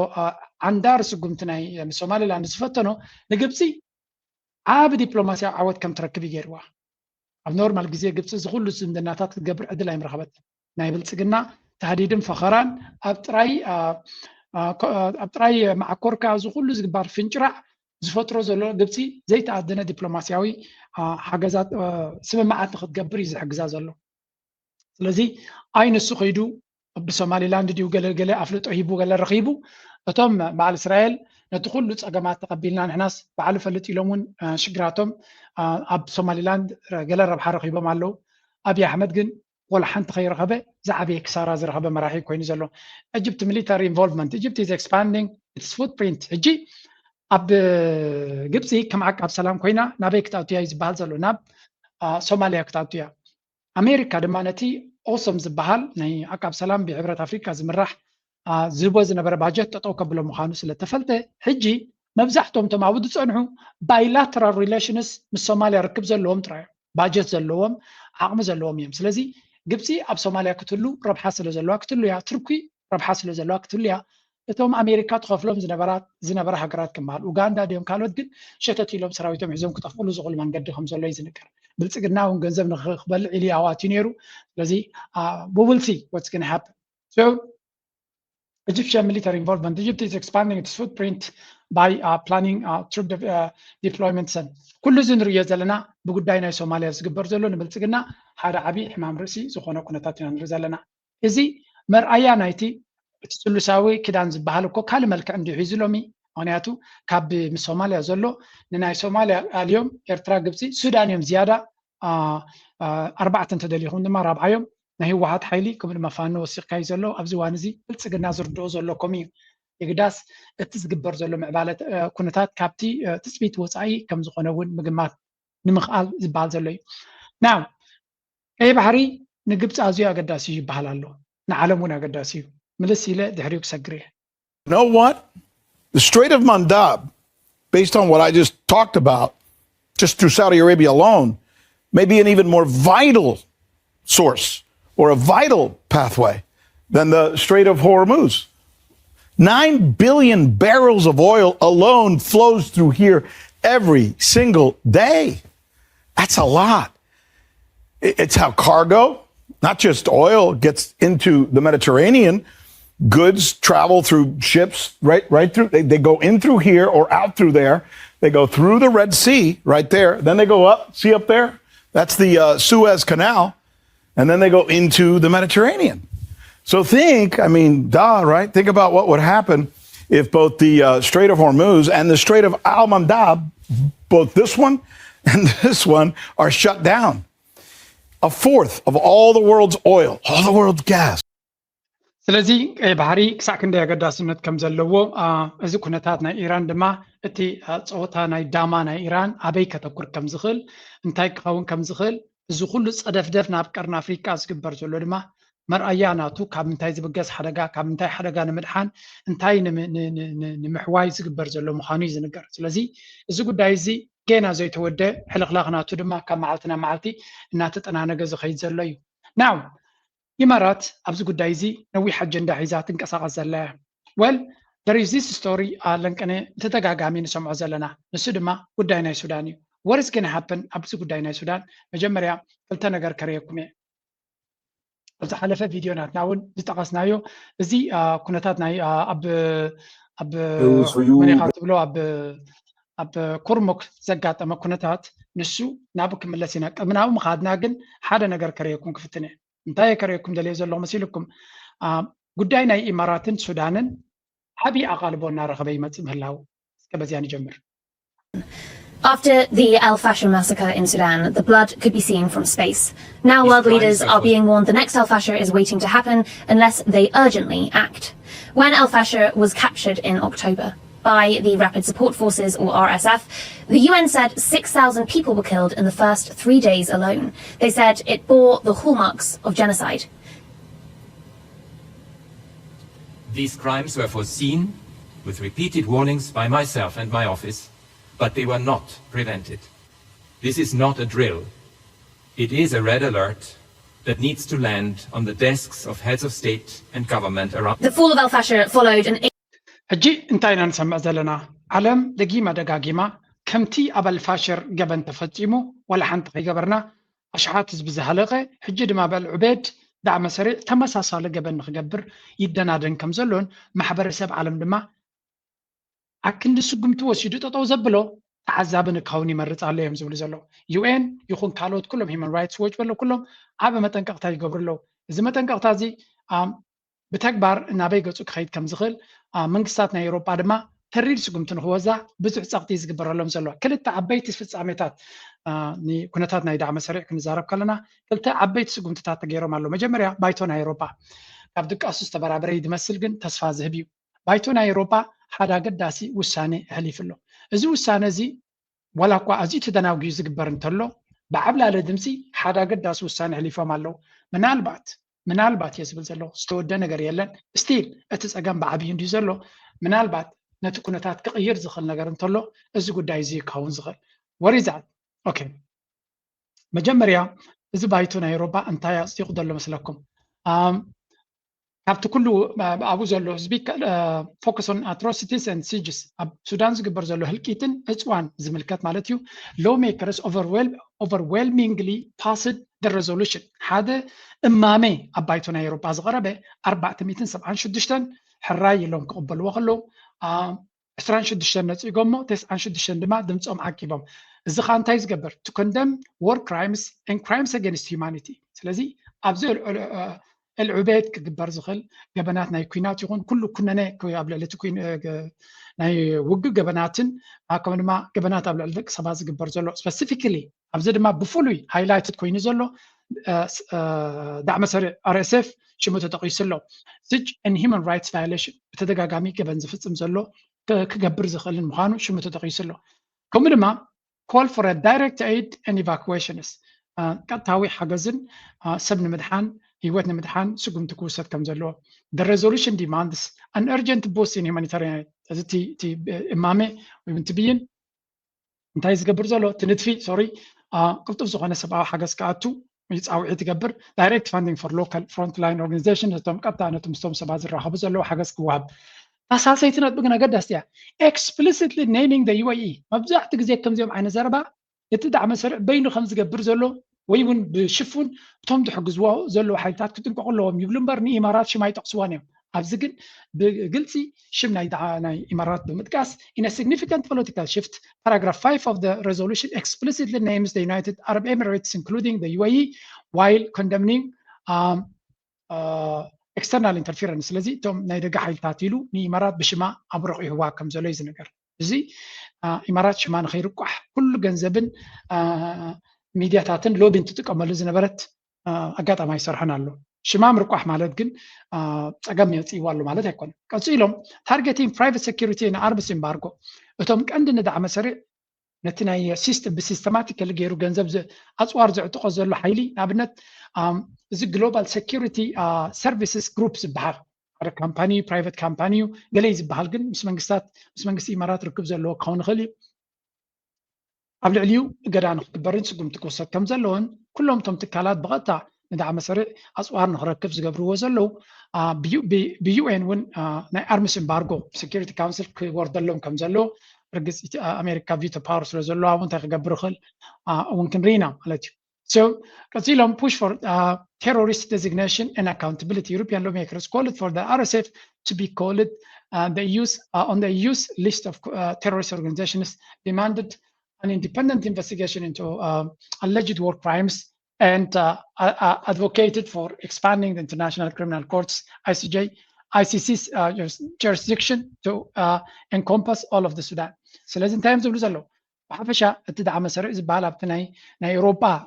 كبر الشبراوي تكال تباهيلو كروكوحن بتي ICC دما تماوز له حلفتي كحتتون قالوا كل زاد اللي تحت النت كرجاجسن زتقلبون كفالة اللي هو يبلو سلازي زنريو زلنا حدا كابتي أقداسي لحرقندي زبط أحزلو قرب تسفا كبز غير بوليتيكا منقص قاسيو يقداس تقداي ببزح من قدي زد فعلو زلو أوروبا حبرت أريكم الله وجن أمريكا دما هذا عبس سنيتر الجون انتقوني تتجاجمي أبزوان زدما مسوز برني ساندرز بحال حدا كابتم progressive politicians يو كابتم ديمقراط سايد زوم لو مزعو وتزلونا عشت بعالميلات قالت ركبوهم دما أبناء كامب زلويهم ويمسور ركب زلوهم سلازي سودمان تايلو برني ساندرز is drawing and renewed attention to the war in Sudan calling on Congress to pressure the United Arab Emirates to end its military support for RSF Malatu. Sanders said that conflict has been overshadowed by the wars in Ukraine, Gaza, Iran, and Lebanon, despite becoming one of the world's most humanitarian crises.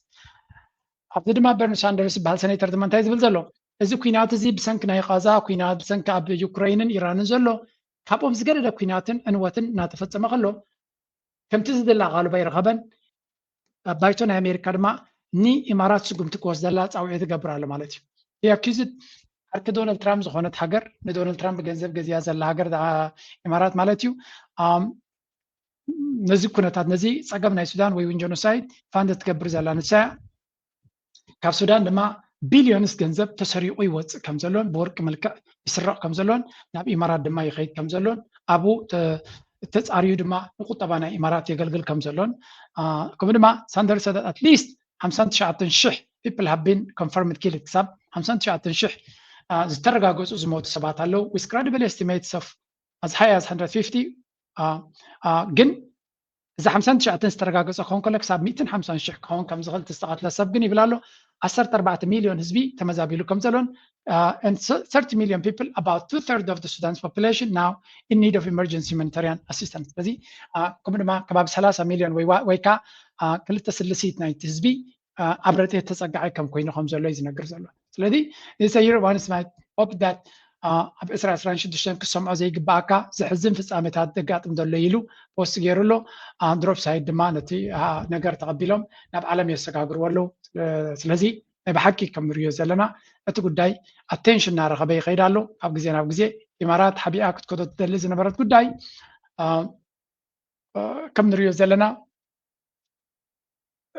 really إذا قداي زي attention كرغبلو زغلن إمارات دما تتسقطي بكل من قد زمت أزل لعب جمتي تيغا حدا نجارك جبر خل كمون أبيوكي كبيت زخونة تسقطي جبر كم زلوا أمريكا رينا لنا نيروبيان يونيون أبيوكي ون انتخونه من قستيوكي ندعى ني إمارات فريهو نتحكي عبيتو زخيد زلوا بتدقاقامي كنا نايم أصوهم زلون. Joined the stream. Before I fire the first question. UAE relations over Sudanese life. Just explain, why would the UK do this? What do we get from the UAE? Well, what the United Kingdom gets by prioritizing the UAE relationship above civilian protection in Sudan is diplomatic, economic, and security advantages. But the fact of the matter is that the United Kingdom is treaty bound by international law to protect civilians, particularly from the threat of genocide. And so basically what's happened is a choice. And the UK has made the choice that the UAE matters more than Sudanese lives. Now, of course, the UAE categorically denies providing military or financial support to the RSF. እንታይ እዮም ዝብሉ ዘለዉ መሲልኩም ናይ ብሓቂ ዝሕዝን እዩ መጀመርያ ክርዳእና ዘለዎ እቲ ዩኬ ዝበሃል ሃገር السودان زغزاز ዝነበረ ሃገር እዩ ስለዚ ሕልብ ዝበለ ሓላፍነት ዕብይ ዝበለ ሓላፍነት ክወስድ ዝግባእ ሃገር እዩ ነይሩ ኣብ ጉዳይ ናይ ሱዳን ይግዳስ እቲ ዘለናዮ መድረክ ከምኡ ስለ ዘይኮነ መሊሱ ክሽንክር ዳ እምበር ፅቡቅ ነገር ክፈጥር ንሪኦ የለና ሕጂ እንታይ ኢና ንሰምዕ ዘለና ኣብዚ እንድሕር ኢልና ስለምንታይ ዩኬ ዓባይ ብሪጣንያ ንጉዳይ ናይ ሱዳን ሸለል ኢላ ዝኩሉ ስቃይና ተፈፅሞ ከሎ ካብ ኢማራት እንታይ ትረክቦ ስለ ዘለዋ እዩ እንታይ ደገፍ እንታይ ረብሓታት እዩ ዘለዋ ይብሎ ረብሓታት ኣለዋ እዩ ረብሓታት ግን ከምቲ ዝድለ ዓበ ነገር ከይከውን ይኽእል እዩ ብሓፈሻ ዩኬ ግን ነዚ ጉዳይ ናይ ሱዳን ተኸቲላ ግዴታ ኣለዋ ዓለም ለኻዊ ግዴታ ኣለዋ ነቲ ሓላፍነታ ተሰኪማ ነቲ ኢማራት ናብቲ ዝግባእ ታሕታትነት ንክመፅእ ደፊት ክትገብር ከም ዘለዋ እዮም ፀቕጢ ክግበረላ ክኽእል ኣለዎ ዝብል ዘረባ ንሰምዕ ኣለና ስለዚ እንታይ ኢና ንርኢ ዘለና ብተደጋጋሚ እቲ ዘረባ እቲ ባእሲ እቲ ኩነታት ከይዱ ናበይ ንመፅእ ዘሎ ኢማራት ናብ ፎካል ፖይንት ትመፅእ ኣላ ብኩሉ መንገዲ ኢና ንብል ዘለና እዚ ድማ ሓደ ካብቲ ኣገዳሲ እዩ ምክንያቱ እቲ ቀንዲ ኣጀንዳ እንታይ ነይሩ ንኩነታት ናይ ሱዳን ኣብ ዓለም ክስማዕ ከም ዘይብሉ ክልተ ጀነራላት ንሓትዶም ይቃተሉ ኣለዉ ካብኡ ሓሊፉ ግን ዝኾነ የለን ይብሎ ሕጂ ግን እዚ ኩነታት እዚ ዓለም ኣቓልቦ ነቲ ኩነታት ናሃበቶ ትኸይድ ኣላ ክንብል ከለና ኢማራት ግን ሰሪቃ ሓደ ነገር ክትገብር ትፍትን ኣላ ሓንቲ ነገር ኢማራት ጥራይ ዘይኮነት ግን ሓደ ኣካል ናይ ኣሜሪካ ድማ ኢማራት ኣብ ጎና ኮይኑ ዝሕግዝ ኣሎ መጀመርያ ለንቀነ ዘጋጠመ ሪኢኹም ኢኹም ነዚያ መንራያ ነዛ ናይ ኩርሙክ ስለምንታይ ኣምፃ ኣለኹ ነግረኩም እየ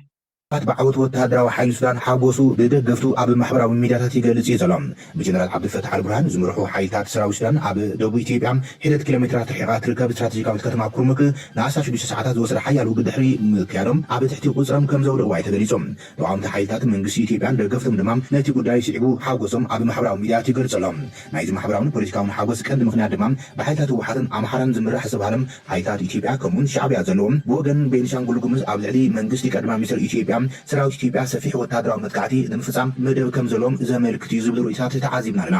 እዚ ደገፍቲ ህወሓት ዝኾኑ ነጠፍቲ ማሕበራዊ መራኸቢታት ንዝሓለፉ ክልተ መዓልታት ሰራዊት ሱዳን ንኩርሙክ ምቁፅፃርን ከም ዓብዪ ዓወት ዝገለፅዎ ኮይኖም እዚ ድማ ነቲ ትግራይ እተካየደ ዘላ ዝብልዎ ቃልሲ ንምዕዋት ኣገዳስን ኣብ ልዕሊ መንግስቲ ኣብዪ ኣሕመድ ፀቕጢ ንምፍጣር ዝሕግዝ ከም ዝኾኑ እዮም ዘርዚሮም እንትገልፁ ተዓዚብና ዘለና እዚ ብወገን ክልል ቤንሻንጉል ጉሙዝ ዝካየድ ዘሎም ሰፊሕ ወተሃደራዊ ምንቅስቃስ ኣብ ዶባ ድማ ብወገን መንግስቲ ኢትዮጵያ እንታይ ዓይነት ምላሽ ክወሃቦ እዩ ዛጊድ ብወግዒ ዝተባሃለ ነገር የለን መንግስቲ ኢትዮጵያ ኣብ ሱዳን ዝካየድ ዘሎ ኩናት ሕድሕድ ንሓይሊ RSF ብምሕጋዝ ብዝተፈላለዩ መንገድታት ዝኽሰስ ኮይኖም ጀነራል ዓብድልፈታሕ አልቡርሃን ዝመርሖም ጊዜያዊ ናይ ሽግግር መንግስቲ ሱዳን ድማ ንኣዲስ ኣበባ እንትኸስሱ ይስማዕ መንግስቲ ኣዲስ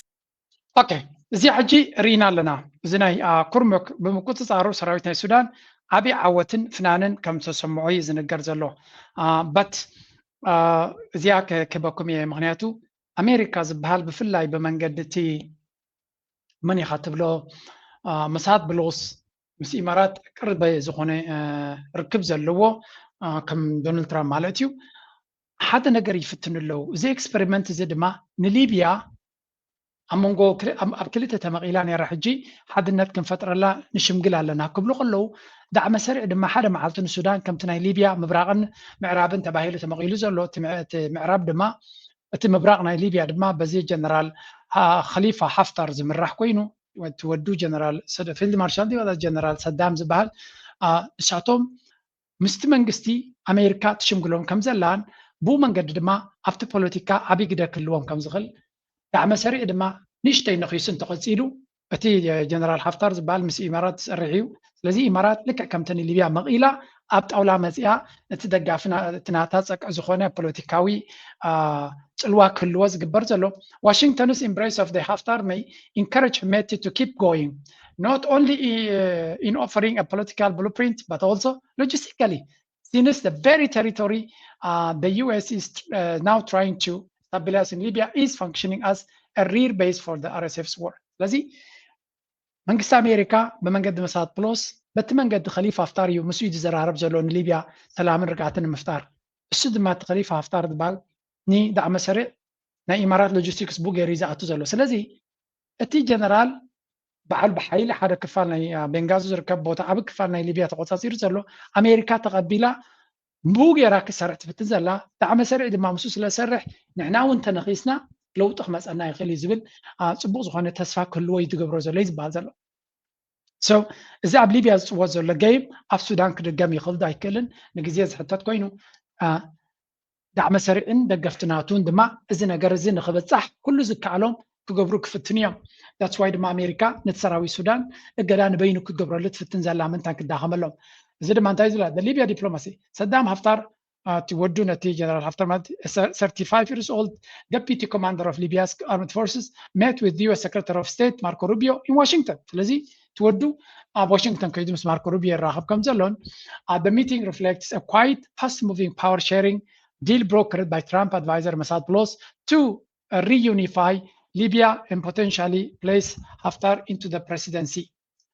Haftar in the presidency. ስለዚህ ንሓፍታር ፕሬዚደንት ንምግባር ነቲ ሃገር ድማ ሓድነት ፈጢርካ ሓደ ምስሉ ሃገር ክትገብራ ምፍታን ማለት እዩ። ስለዚ ዳዕመ ሰሪዕ ድማ ምስ ደገፍና ኢማራት ዘለዎን ከለን ኢማራት ኣብ ሊብያ ዓቢ ቦታ ከልዋ ምክንያቱ እቲ ሓፍታር ንሳቶም ብቐረባ ዝሰርሕ ስለ ዝኾነ ከምዚ ዓይነት ሽጣራይ ድማ ኣብ ሱዳን እውን ክግበር ዝድለ ዘሎ ሰራዊት ሱዳን መንግስቲ ሱዳንን ተዓዊቱ ነቲ ዳዕመ ሰሪዕ ተደልይዎ this is what is expecting ኣብ ልዕሊኦም ክወርድ ዝኽእል ድማ parallel between Haftar and Hemeti below. Both Libya's Haftar family and Sudan's rapid RSF's leader Hemeti built power through territorial grab, resource control, oil and gold, foreign patronage, and parallel state-like institutions rather than democratic elections. لذي دعم سريع ويون حمد تقالو exactly كمت ناي خليفة حفتار يزخدل زلو بوتا تغزاز إركا إتو بوتا زحس كيدما ورقدي كالس أقاتا تالو نعوشيت كا جنزب رخيبكا نايدقلو وقين كام زدقزلو حيلتا سريكا بحيل سغزاز إركا بوتا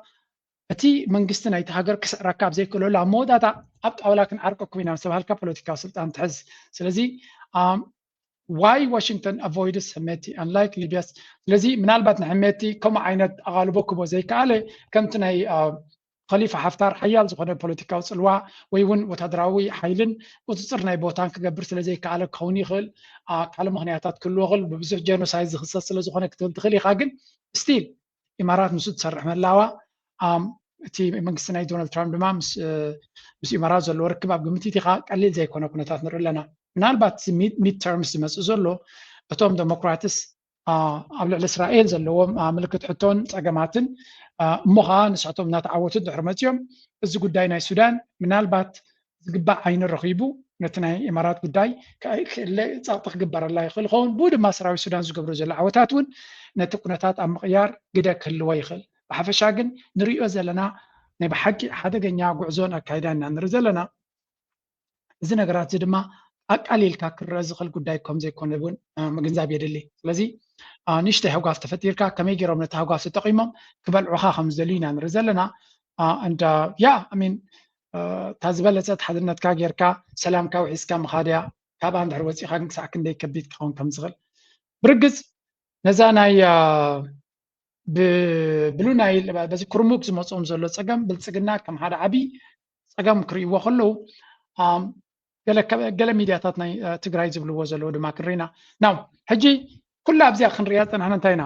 ጀኖሳይድን ምስ ዝተሓሓዝ ኣርእስትን ኣገዳስና ኮነ ይመጻሎ ገበና ዝፍጽሙ ዘለዎ ሓይልታት ድማ ተሓታትነት ክልዎም ክኽእል ኣለዎ ይበሃል ኣሎ ካብቲ ናይ ጀኖሳይድ ጉዳይ ከይወፃና ከለና ድማ ክልተ ነገራት ክንሪና ኣብ ኣምሓራ ዝግበር ዘሎ ኻራ እዩ important for me to reflect on what is happening in the Amhara region at the moment. As someone growing, I was born and raised in a town of Lalibela. I wash their feet when they come. A new mother in Tigrinya, we have a place called Tapko, which means one in Lalibela. In religions, done a better job. For example, just a recent BBC news report has documented and shown that since 2023, in just 43 health institutions, 2,697 women with 65 representatives, journalists. እዚ ድማ ንሂውማን ራይትስ ዝግበር ዘሎ ፀብፃብዩ ኣብ ክልል ኣምሓራ ዝፍፀም ዘሎ ገበናት ብብልፅግና እዩ ዝነግር ዘሎ ፓሽነትሊ ነቲ ኩነታት እዩ ዝገልፀሎም ዘሎ ኣብ ላሊበላ ዝዓበየ ኣብ ኢትዮጵያ ዝዓበየ ኮይኑ ክሳብ ክንደይ ምስቲ ነቲ ዓዲ ክሳብ ክንደይ ከም ዝፈትዎ እዩ ዝነግር ዘሎ ግን ኣብቲ ዓዲ ዝፍፀም ዘሎ ገበናት ማሕበረሰብ ዓለም እሽሽ ኢልዎ ዘሎ ንኣብነት ሲስተማቲክ ቫዮለንስ ኣገኒስት ኣምሓራ ፒፕል ዊዝ ሊሚትድ ኢንተርናሽናል ካቨሬጅ ኣብ ልዕሊ ህዝቢ ኣምሓራ ዝግበር ዘሎ ግፍዒ ዓለም ድማ ዓይና ፀቂታ ዓይና ዓሚታ ክትሪኦ ዘይደለየ ትብል ኣሎ ፆታዊ ዓመፅ ካብ 23 ክሳብ 26 ከባቢ 2697 ደቂ ኣንስትዮ ተዓሚፀን ከም ዘለዋ across ب43 ናይ ጥዕና ትካላት ማለት እዩ 1213 victims were children under 1213 ካባተን ትሕቲ ዕድመ ትሕቲ 18 ዓመት ከም ዝነበራ education crisis ትምህርቲ ኣብ ክልል ኣምሓራ ከመይ ኢሎም ቆልቁ ኢሉ ከም ዘሎ 4.4 ሚሊዮን ቆልዑ ካብ ትምህርቲ ወፃኢ ኮይኖም ን3 ዓመት ብዘይ ትምህርቲ ተገዲፎም ከም ዘለው እዚ ድማ እቲ ኣብ ክልል ኣምሓራ ብሰንክቲ ኣብ ክልል ኣምሓራ ዝግበር ዘሎ ከቢድ ኩናት ዘጋጠመ ምዃኑ ዝነግር ዘሎ ስለዚ እዚ ነገራት እዚ ቀስ እናበለ ንኤርትራ ሂውማን ራይትስ ገለገለ ኢሎም ቀጻሊ ብዛዕባ ኤርትራ እዮም ዝውዕሉ ኣብ ኢትዮጵያ ግን ዳርጋ ብሂወት ናይ ምንባር ሕቶ ከቢድ ኮይኑ ዘሎ ኣብ ብዙሓት ክልል ብጀካተን ብልጽግና ዝሰርሖ ዘሎ ፓርክታት ገለገዲፍካ ወይ እውን እቲ ትራንኩሎ ምቾት ዝነብሮ ዘሎ ንሱ ዘለውን ዝበዝ ህዝቢ ዝነብረሉ ዘሎ 4.4 ሚሊዮን ህፃናት ጥራይ ካብ ቤት ትምህርቲ ጠጠው ኢሎም ከም ዘለው Human Rights Watch findings Ethiopia security forces attacked medical professionals patients and facilities ሓደ ካብቶም Human Rights Watch ዝበሃል ዝረኸቦ ድማ ናይ ሕክምና ክኢላታት ሕክምናን ከምኡ ድማ ሕሙማትን ትካላትን ብሰንክቲ ናይ ብልጽግና ኣካይዳ ይጉዳእ ከም ዘሎን ይዓኑ ከም ዘሎን ፀብፂቡ ነይሩ ይብሎም ኣሎ ከምኡውን religious and cultural attacks ኣብ ልዕሊ ጋዜጠኛታት ፖለቲከኛታት ዝግበር ዘሎ እውን ይነግር ኣሎ ቀፂሉ እውን ኣብ ልዕሊ ሃይማኖትን ባህልን እውን መጥቃዕቲ ይካየድ ከም ዘሎ ኣብ ልዕሊ ኦርቶዶክሳዊት ቤተክርስትያን ዝግበር ዘሎ መጥቃዕቲ ይገልጽ ገብረ ኤልያስ ሚኒስትሪ ዝበሃል residents killed or injured ክሳብ ሕጂ ካብ 2023 ጀሚሩ ካብ 570 ክሳብ 600 ዝኾኑ ሰባት ተቐቲሎም ኣለው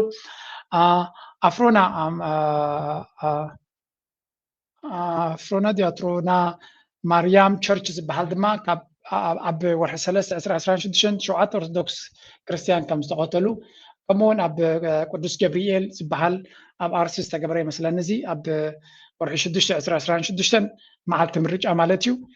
historic 101 year old church is destroyed ልዕሊ 100 ዓመት ዘለዎ ታሪኻዊ ቤተክርስትያን ከም ዝተቃፀለ ስለዚ ብሓፈሻ ኣብ ክልል ኣምሓራ ዝግበር ዘሎ ኣብ ህዝቢ ኣምሓራ ዝግበር ዘሎ ግፍዒ ከምቲ ዝድለ ኣቓልቦ ይረክብ ከም ዘየለ እዮም ዘረቡ ዘሎ እዚ እውን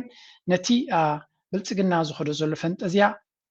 ብፖለቲካዊ ዓይኒ ናብ ማሕበረሰብ ዓለም ንምብፃሕ ኣብ ባይቶ ናይ ኤውሮጳ ሕብረት እውን ቅድሚ ሕጂ ዓብይ ምሕፅንታን ልመናን ተኻይዱ ነይሩ እዩ ስለዚ እቲ ህዝቢ ኣምሓራ ዝገብሮ ዘሎ ሎቢ ቀሊል ኣይኮነን ኣብ ሓደ መዓልቲ ክሰርሕ ዝኽእል ኩነታት እዩ ግን you have to work hard and they are working hard every day ማለት እዩ ብልጽግና ሃገር ምቾት ከም ዘላ እዩ ክነግር ዝፍትን ዘሎ all he is doing is like ኩሉ ነገር brilliant ምቾትን ከም ዘሎ እዩ ዝነግር ዘሎ he is building parks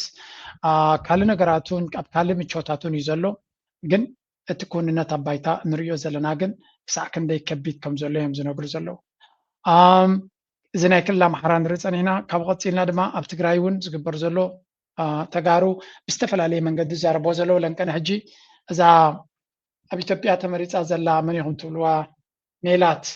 ድሮ ሜላት ንዓና ሓደጋ ክትከውን ትኽእል እያ እዛ ሰብ እዚኣ ካብ ብሕጃ ጥፍእዋ ክብሉ ጀሚሮም ኣሎ ብልጽግና ቢካዝ ነቲ ናይ ትግራይ ጉዳይ ክትከታተሎ ትኽእል እያ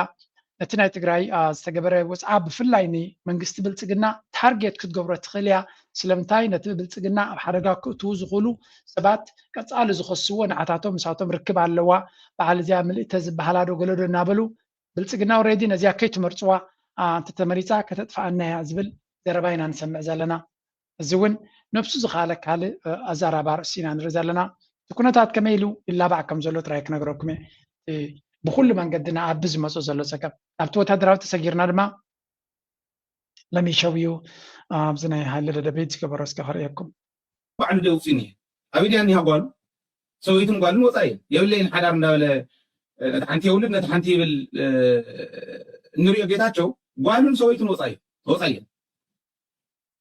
ከም ዘለና ኢሉ ድንቁርና መታለሊ ከታለልና ይኽእልን እዩ ብዋናነት ሕዚ ናብቱ ሱዳንን ኤርትራን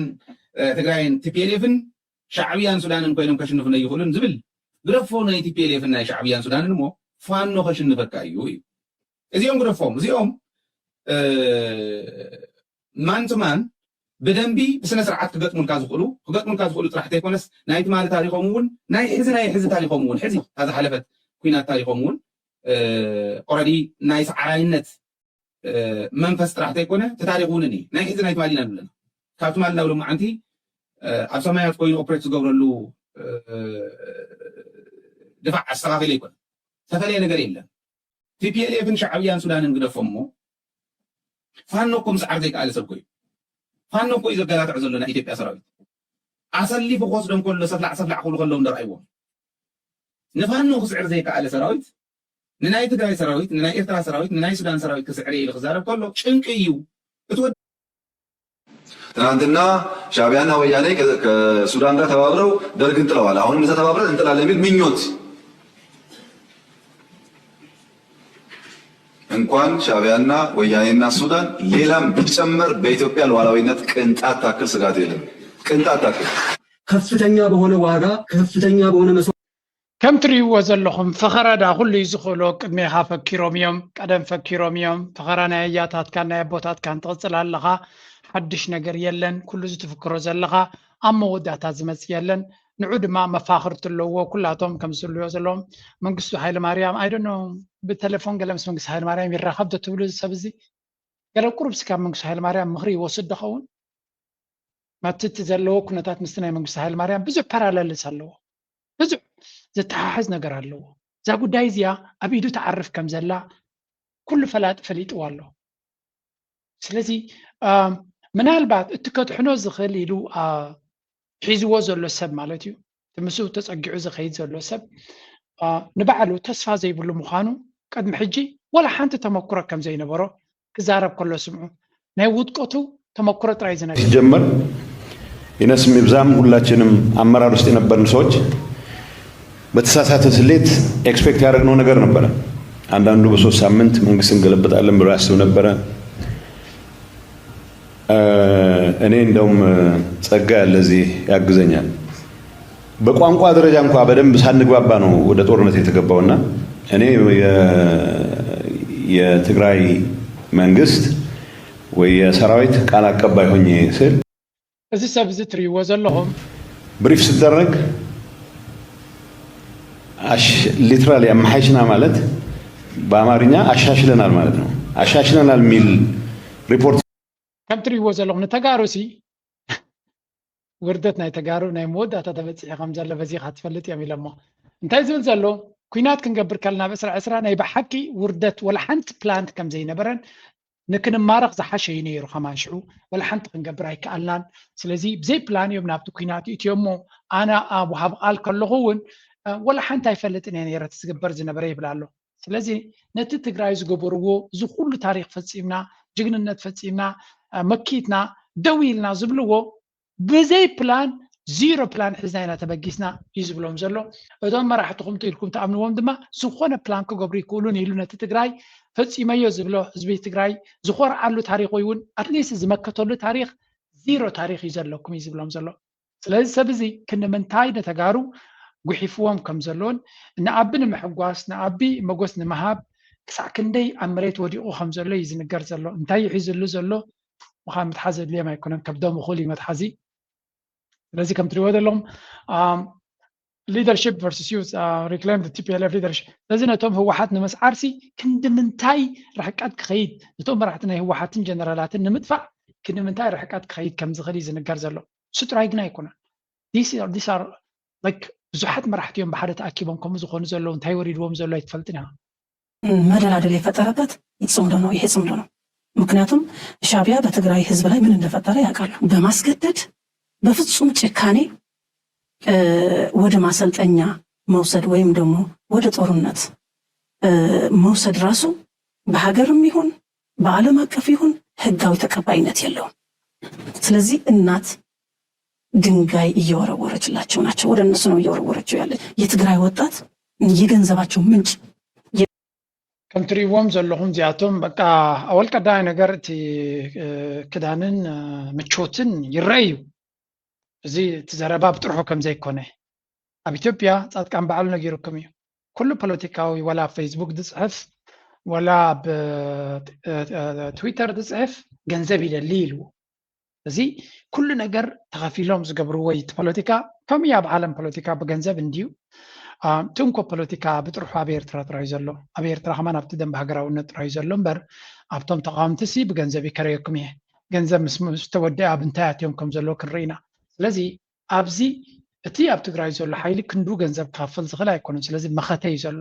they are just trying their best እቲ ዘለዎ ኩነታት እንተቲ እዚኣቶም እናተቀያየሩ ማልያ እናቀየሩ ክዳን እናቀየሩ ካብ ስቴሽን ናብ ስቴሽን እናዘለሉ ንኤርትራ ምውንጃል ኤርትራ ንህወሓት በቃ ህዝቢ ዝብድሉ ዘሎ ገለ እዮም ዝብሉ መፍትሒ እኳ የብሎምን ወላ ሓንቲ ከምፅሉ ዝኽእሉ መፍትሒ የለን and again ኣብ ክንደይ ሃገራዊ ቴሌቪዥን የዘረየኩም ዘለኹ ኤርትራ መውዓሊቶምን ማሕደሪቶምን እያ አሁን የተቀሩት ጀሌዎቻቸው የሻዕቢያ ፕሮጀክት አስፈጻሚዎች ናቸው ባይዘይ በጦርነት ጊዜ በዚህ በ17 ዓመት ትግል ብዙ የትግራይ ወጣቶች ወደ ሻዕቢያ ሄደው አልቋል ዘቀርቷል እዛው ኋላ ለታጋዩ የሚባለው ክፍል ቀይረዋል ነው የሚባለው ከአንዱ ክፍል ወደ ሌላ ክፍል ተዛወረ እየተባለ ወደ ኤርትራ እየተላከ የኤርትራ ኣታ ኤርትራ ትረኽቦ በዞም ሰባት እዚኣቶም መልሓሶም ሲ በቃ ዝተቃነየ መልሓስ እንድዩ ማለት ከምዛ ክራሪ መልሓሶም ናይ ትግረ ደርፊ ክፃወት ፀኒሑ ናይ ትግርኛ ክፃወት ናይ ካልእ ክፃወት ከከምቲ ዝጥቀመሉ ሰብ ማለት እዩ ክራርሲ መን እዩ ዝሃርማ ዘሎ እምበር ስራሓ ዋላ ናይ ቻይና እንተሃሪም ካላ ትሃርም እያ እዞም ሰባት እዚኣቶም ንኤርትራ ዘመጉስሉ ግዜ ነይርዎም እዩ ብኩሉ መንገዲ ግን ንኤርትራ ክቀያየርዋ ኢና ንርኢ ዘለና ሓደ የመጉሳ ሓደ ይፀርፋ ሓደ ይዝምረላ ሓደ ይዝንጥላ ሓደ ከምዚ ይገብር ሓደ ከምዚ ይገብር ሕጂ ድማ እቲ ናይ ብልፅግና ሚድያ በቃ በኤርትራ ሲ ውዒሉ ይሓድር እዩ ዘሎ በኤርትራ ውዒልካ ምሕዳር it's the only fashion right now very fashionable ነገር እንተሎ ኮይኑ በኤርትራ ውዒልካ ምሕዳር እዩ ኮይኑ ዘሎ ስለዚ እዚ እውን ሓደ ኣካል ናይቲ ንሰምዖን ንከታተሉን ዘለና ጉዳይ ንምዃኑ ከፍልጠኩም ኢለ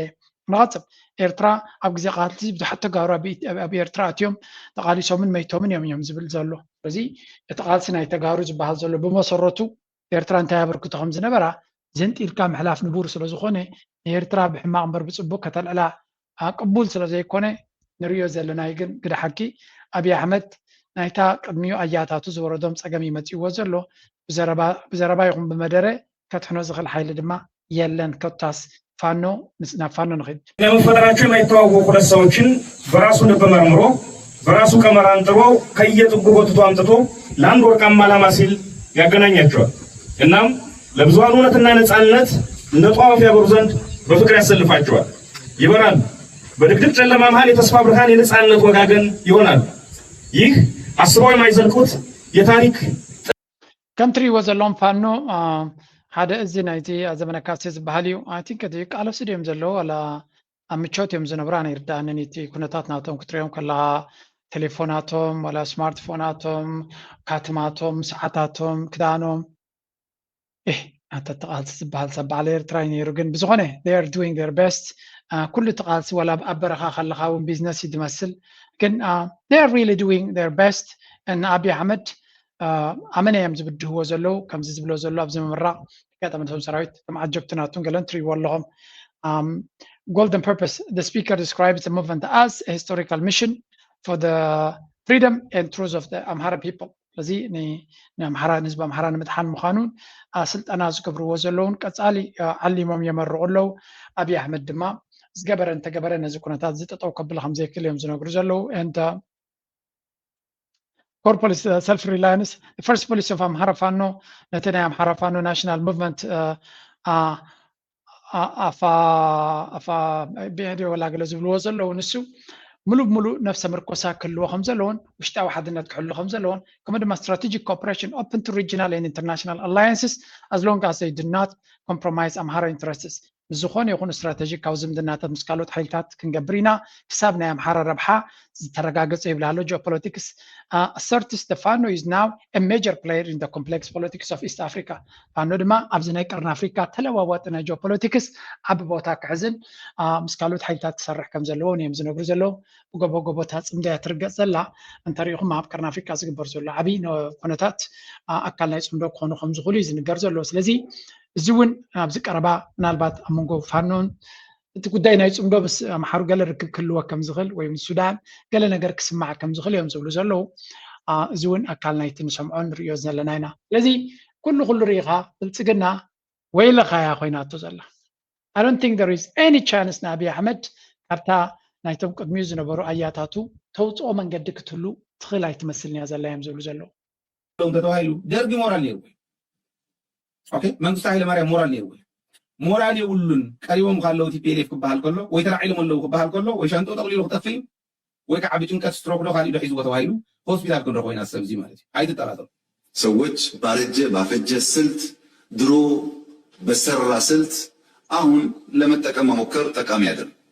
ምክንያቱም ያኔ ስልቱ የሰራው በሸበጥ ጮፈሬ የላስቲክ ጫማ መሄድ የፈለገ መቅመል የፈለገ መራብ የፈለገ ቢገባውም ባይገባውም ወስዶ የተከተለ ኃይል ነበረ። አሁን ግን 22 እና መገናኛ ህንፃ አስቀምጠህ እዛ በመቀመጥ አይሆንም ማለት ነው። አሻ ስለዝኾነ አንጃል ስለዝኾነ ተዘረባና ተሰምዖ ኣለኹም ብኮንጎ ዝኸይድ ጥሜትን ርስሓትን ቁማልን ካልን ክብላዕ ዕላሙ ዘይፈልጥ ኣብ በረኻታት ዕድሚኡ ከባኽን ዝወሰነ ዝገበሮ ቃልሲ ነይሩ እሽነት እዩ ነይሩ ይድብል ዘሎ ታሪክ ናይ ህዝቢ ኤርትራ እዩ ዝፀርፍ ዘሎ ነቲ ሰውራ ናይ ኤርትራ ከነኣስ ዝፍትን ዘሎ መቸም ንስኻ ምቾት እንዲኻ ትነብር ዘለኻ እቲ ኩነታት ኩናት ድማ ንዓኻ ፈፂሙ ክርዳእካ ዝኽእል ኣይኮነን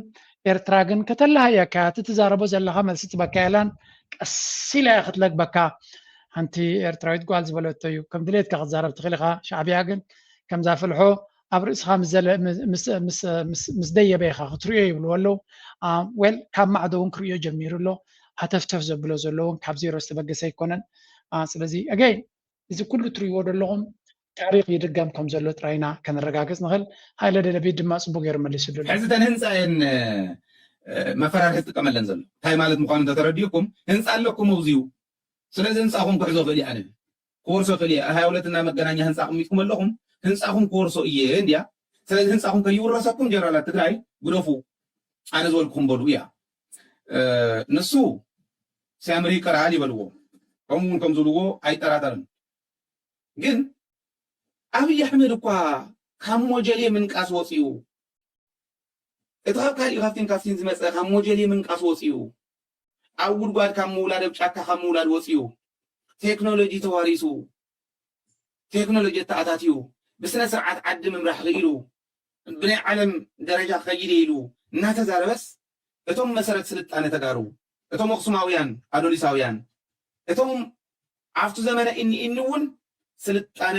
ናይ ስልጣነ ማማ ናይ ስልጣነ ጫፍ በፂሖም ዝነበሩ ንዓለም ስልጣነ ዘምሃሩ ሳዕመንን ካልእን ከይዶም ስዒሮም እንበርኪኾም ድላዮም ገይሮም ዝመፁ ኣክሱማውያን ብዝኾነ ኣብ ታሪክ ስለዘይንበር በዓል ግዜ ስለዝኾነ ኣብ ልዕሊ ኤርትራ ዝገብርዎ ዘለው ዝንጠላ ናይ ትግራይ ተጋሩ ባዕሎም ኣለዎም ኣብ ልዕሊ ኤርትራ ዝገብርዎ ዘለው ዝንጠላ ግን ሓደ መዓልቲ ተጠምጢሙ ክመፆም ከም ዝኽእል እዩ ብዝኾነ ንሱ ታዝኽእላ ታፀርፍያ እንተቲ ሻዕብያ ቀሲሉ ከረኻኽበሉ ከም ዝኽእል ድሮ እቲ ምንቅስቃሳት ይረአ ስለ ዘሎ ንግዚኡ ከም ድሌትካ እታ ግዜኻ ተጠቀመላ ኮይናቶ ዘላ ባት this is going to be very interesting ነፍሲ ወከፍ ሰብ ድማ ዝከታተሎ ዘሎ እዩ ካብ መንግስቱ ሃይለማርያም ምህዳም ከተጋጥም ከም ስለትኽእል ካብ ብሕጂ ስትር እንተትብል ግን ርዝን እንተትብል መሓሸካ ዝብልዎ ኣማኸርቲ ውሑዳት ኣይኮኑን ብዝኾነ this is going to be very interesting to watch ንሕና ክንከታተሎ ኢና ንቐፅል ጥራይ ተንድልቕመን ዘሎ መቑሺሽ ተረፍ መረፍ ናይ ማዕድን ናበልዐ ዝሰርሕ ዘሎ ኩናት እውጀልና ኣለና ንሕና ንጭነቐሉ ምክንያት ኣለና ኩናት እውጅ እዚ ኩናት እንታይ ዓይነት ኩናት እውጅ ተማሂርና ብዙሕ ነገር ርኢና ኣለና ትብል ትኽእል ኢኻ ኣብ መወዳእታ ግን ኣነ ነዚ ጉዳይ እዚ ከም ናይ ኣቦይ ሳልሕ ፅውፅዋ ኣሎ ነዊሕ ዛንታ እዩ ግዜኹም ከጥፍኣልኩም ኣይደልን እየ ግን ሰነፍ ወይ ሰይጣን ንገዛእ ርእሱ ሰብ ተመሲሉ ኣብ መገዲ ፀናሓካ ኣብ መገዲ ፀናሓካ ዓዲ መካን ዓቡን ሻሂ ስተንኣ ከም ዝብለካ ክቋየቐካ ምእንቲ ኣይፋለይን ከምቲ ኣቦይ ሳልሕ ድብሎ ኦይ ስራሕ ኣላትኒ ስራሐይ መሰሳለጥኩ ክመፃካ እየ ትብሎ እምበሪ ከምኡ ኢሉ ፀናሓካ ሓደ ሰነፍ ኣብ መንገዲ እንድሕር ፀኒሑካ ብሰነፋት ተዓዲምካ ኣብ ቆይቆይ ትእቶ ዝበሃል ትምህርቲ ቀደም ተማሃርናዮ ኣብ ዓዲ ሹማ ናይ ሰነፋት ትምህርቲ የለና ናብኡ ንሕና ምድላዋት ክግበር ኣሎ እንታይ እቲ ዝግበር ዘሎ ምድላዋት መጥቃዕቲ በየኒ ክጅምር መዓስዮም ክጅምርዎ ብፋኖታት ድዮም ክጅምሩ ቅድም ናይ ህዝቢ ኢትዮጵያ ኩናት ድዮም ኣውጆም ክውድኡ ብመንገዲ ሳምረ ድዮም ክመፁ ብትግራይ ገይሮም ድዮም ክመፁ በየናይ መንገዲ ብጎጃም ብጎንደር ድዩ ብሸዋን ብወሎን ድዩ በየናይ ከባቢታት እዮም ዝመፁ ዘይግዜኻ ኣይተጥፍእ እዛ ክተቕሰልካ ፀናሑ ምናልባሽ ደጋጎምኩማ ፅብቕቲ እያ ሰነፍ ነዳይ ፈራሕ ስሱዕ መቸም ካብዚያን ላዕሊ ዘረባ የለን በዚያ ጌርና ክንወዳይና ኣብ ጉዳይ ናይ በዓል ነዳያት ክነኣቱ ከለና ድማ ክልተ ሰለስተ ከነስማዓኩም ኢና ካብ ግዜኹምን ገንዘብኩምን ዘባኽን ጉጅለ ረሓቁ ኣብዚ ወፍሪ ዝገበረ ሰብ ኣይከስርን እዩ ዝብል ዘረባ በየነ ኣይዕሸኹም ሓደ መብፃዕ ከዓ ትወስደላነ ኣብዛ መንገዲ እዚኣ ኢንቨስት ዝገበረ ሰብ ኣይከስር ኣብዛ ጉዕዞ እዚኣ ግዚኡ ዓቕሙ ዘጥፈረ ሰብ ኣይከስር ጥራይ ርግፀኛ ኮይኑ ከዓ ትኽእሎም ርግፀኛ ኮይኑ ከዓ ትኽእሎም ኣብ ዘይዕወት ጉጅለ ወፍሪ ትግበሩ ዘይሓላፍነታውያን ሰባት መራሕትን ክዕወቱ ይክእሉን እዮም ኣብ መጻኢት ኤርትራ ክትመርሑ ይኹን ኮሎኔላት ክትኮኑ ሕጂ ዋጋ ክፈሉ ዝብል ድሑር ፖለቲካዊ ጎስጓስ በየነ ከታልለኩም ኣይግባእን ኮሎኔል ክህሉ ተኮይኑ እዛ ባይታ ይፅባሕንኩም ጀነራል ክህሉ ተኮይኑ ኣብዛ ባይታ ይፅባሕንኩም ዋጋ ክፍል ኣለዎ የስ ስልጣን የዘለ ንሕብል ከውን እኮ ዋጋ ክትከፍለና ኣለካ ዝኽፈል ስልጣን ነታ ስልጣን ዝኽፈል ዋጋ ኣሎ ከምዛ ትሪእዋ ዘለኹም ተዓጂቦም ብሄሊኮፕተራት ከይዶም ምቾት ኣስተማቒሮም ኣብ 5 ስታር ሆቴላት ኣብ ፈቐዱ ዜሮም እንጆይ ዋይል ኢት ላስትስ ኢልናዮም ኣስተማቕርዎ ናይ ግዜኡ ሽመት ኢኹም ረኺብኩም ዘለኹም ኣብዛ መሬት ክንፈጠቕ ክትብሉ ኢኹም ኣነ እኳ ይሓስበሎ ነይረየ ብፍላይ ነቲ መንጎ ዘሎሲ እቲ ሓደስ ወላ ዩቱብ ስለ ዘለዎሲ ክቕፅል ይኽእል እቲ ሓደ ግን እዚ ኩሉ ማዓርግ ረኺብዎ ዘሎ መዓልቲ እታ ሽመት እያ ምስ ከደት እኮ እንዳነዳፋ ገፁ ክኸይድ ካልእ ዕዮ ክህልዎ ካልእ ሞያ ክህልዎ ካልእ ዕዮ ክህልዎ ይክእልኒ ፖለቲካ ከም እንጌራ ጌርካ ንግዚኡ እንተበሊዕካዮ እንተሓሽሽካዮ then yeah you will have a very difficult life ምቾት ካለ ሚድዩ ጥዑም ምብላዕ ለሚድዩ እቲ ገንዘብ ግን ካበይ ይመፅእ ነይሩ ሕጂ ካበይ ይምፃእ እቲ ገንዘብ this is going to be big problem ስለዚ ጎፋንድሚ ኣብዚ ቀረባ ብኩሉ መንገዲ ክንሰሜና ሓደ على ملأ ملي قد يحدق ودبر كانوا زبل وخا ፔቲሽን ገለመለ ሳፖርት ግበርዎ ኢልና ሃረይ ካና ፋይናንስ ናብ ገንዘብ ካኣኸድካ እዚኣ ግን ንግዲ ሸቐጥ እያ ስኽፉን ክትብል ዝግባእካ ፅቡቅ ኣይኮነን ዋዕ ማለት እዚ እታ ሓደ ሰብ ክልተ ሰብ ድሓን ኣብነት እንተጌርካ ብናትካ ፍቓድ ብናትካ ወፃእካ በቃ ምስ ኣብኣቶም ርኢት ሰብ ድሕሪኡ ኣነ ከምዚ ጠበቓ ሒዘሞ ናይ ጠበቓ ክንደዚ ገንዘብ ኣለ የድልየኒ ናይ ከምዚ ጠበቓ ዝበሃል ከማን እኮ ይሕዘኛ ካብ ዝገርመኩም هجي متى اير تيكيت اذا حتى زول مارك اير تيكيت ناي نفسها تكفل زي فلتو اير تيكيت حجوزني تقول تهون كاكو صقم اكو اب كندا لا تقمط كان ايماجين او امريكا لا تقمط نص اير تيكيت حجوزني هو غنزب وازي دام زتري وزلهم كوكنات يلو حماق معلتي وعلان عاي كمان قال لك عبتم قراف بنانا درقصني وعبزي غسكيسنا ገንዘበይ ባዓለይ ዝሃብኩን ነተኻሎት ናተይ ኳ ሓንደለ ምኾነ ነይሩ ናይ ተካሎት ዘለከምኩም ሕጂ ድማ ማልያ ቀይሩ ኣብቶም ተቋምቲ ከይዱ ድማ ንዘርኢ ሰናይ ክኸሰልኩም እየ ንክስቶ ክኸሰልኩም እየ ግን ናይ ኤር ቲኬትን ናይ መናሃብሮይን ሃቡኒ ናይ ኮክናት ኢሉ ክንደይ ሰብ ከም ዝበልዐ ከም ሞያ ይሒዝዋ ዛምቢያ ዶ ቀይሩ ነበረ ነተን ኮክናት ኣብ ዛምቢያ ክገብረንሲ ምስ ዛምቢያ ተራኺበ ኢሉ ሓፍኮፍ ኢሉ ነይሩ ወየ ኮክናት ዝበሃል ፕሮጀክት ዘይነበሮ ካብ ሆሊዳይ ናብ ሆሊዳይ እናኸደ ከሎ ኣብቲ ቢችስ ናይ ካሪቢያን ምስታው በኺሉ ዘሎ ኣግራብ እናተሳለይ ሰብ ተሽክዕ ነይሩ ነዚኣቶም ድማ ከማ ገይሩ ክበልዖ ምስከለ ናና ዝበልዐ ይብልካን ስሚ ብላዕ ኢሎም ኪድ ውፃ ኢሎም ኣለዉ ጉድ ኢና ንርኢ ዘለና ተኣምር እኮ ጉድ ዘይውዳእ ጉዳም ኢና ንርኢ ዘለና እንታይ ምኽንብል ኢና ወደይ ገለ ፖለቲካ ገለ ንህዝቢ ረዳእኹ ኢላ ገለ ከም ዝገበርኩ ኢላ ትበልዖን ትሰትዮም በቃ ከላስ ሰብ እዚ ሰብሲ ሽግር ይረኺቡ ዘሎ ጥንቃቐ ጥራይ ዘድልዮ ከም ንሪኦ ዘለና it's just unbelievable أي عينت زمتايو تبتعي زلو الزبن I don't know نغزل كاوغتلنا سلازي ودعت زانتاناتهم ناب حنتي كاب نزاع قدس تكبار اسكن اسمعيها ናይ ገንዘብ ኣስተዋፅኦ ገይሩ ነይሩ ምስብ እያ ወረን ሽውሎ ሕጂ ሎሚ ቅዳሴ ስለዘየሎ ተዓፂርሎ ግን ካለ ግዜ ካብትና ክነሪኩም ላ ውሽጡ ብጣዕሚ ፅቡቅ እዩ ቨሪ ኣርቲስቲክ ዝኾነ ናይ መላእክቲ ናይ ቅዱሳን ስልጣት ኣሎ ለማ ዘለዋ ሃብታም ተፈዳ ለምለም ዓሚቑ ናይ ታሪክ መፅሓፍ ሲጥንበት ካላ እዚኦም ትሪእዎም ዘለኹም መንስያት ካብ ሃገረ ስዊዘርላንድ ኣከባቢ ጀኔቫ ዝተበገሱ ብመንገዲ ኤምባሲ ናይ ኤርትራ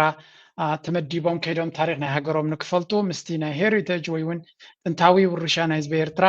ንዝኾነ ብክኢላታት ዝወሃቦም ዘሎ መምርሒ ብኡ መንገዲ ድማ ሓደ ኦርጋናይዝድ ትሪፕስ ብምግባር ምስ ታሪኽን ውርሻን ናይ ህዝቦምን ናይ ሃገሮምን ይላለዩሉ ዘለዉ እዩ ኣብ ደሃይ 9 ሚድያ ዝብል ኬትኩም ረኣይዎ ጽቡቕቲ ቪድዮ ሰሪሖም ኣለዉ ኣብ ስዊዝ ዘለኹም ድማ ነቲ ዝገበርኩም ብጣዕሚ ጽቡቕ እዩ ስለዚ ክተባባዕ ዝግብኦ እዩ ሳክት ኣብ ኤርትራ ካብቲ ናብ ተኸትኩ ጥራይ ዘይኮነስ ምስ ታሪክ ናትና ናይ ቱሪዝም ፕሮግራም ናይ ኤርትራ ኣዝዩ ክሰፍሕ ክኽእል ኣሎ ብሮቸርስ ገለ ከም ዘሎ እቲ ሰብ ናበይ ናበይ ክዘውር ኣሎ ነዞም ዩቱበርስ እኳ የዛውርዎም እዮም ብዙሓት ኤርትራውያን ግን ከምቲ ዝድለ ኣብዚኣ ኢንተርቪው ከም ዝብልዎ መብዛሕትኡ ግዜ እቲ ስድራ ወሲዱ ካብ ገዛ ናብ ገዛ ኣብ ጎደና ሓርነት ዝወስደና እምበር ብዙሕ ኣየርእዩናን እዮም ዝብሉ እቶም መንእሰያት ነዚ ፀገም እዚ ንምፍታሕ ድማ ኢና ሒዝናዮም መፂና ይብሉ ኣብታ ቪድዮ ከይትኩም ስምዖ ብጣዕሚ ኢንተረስቲንግ እያ ናይቶም ቆልዑ ግብረ መልሲ ሪኣክሽንስ እውን ኣሎ ኣብኡ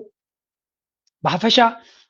እዚ ፅቡቅ ተበግሶ ኮይኑ ካብኡ ንላዕሊ ግን ክግበር ዝኽእል ደጊምና ከነስተማቕሮ ዘለና እዚ ግዜ ህፃናትና ክሪእዎ ዘሎም ሕጂ ግን እቲ መድረክ እቲ ግዜ መፂሎ ስለዚ ብሓፈሻ ከም ፈለምቲ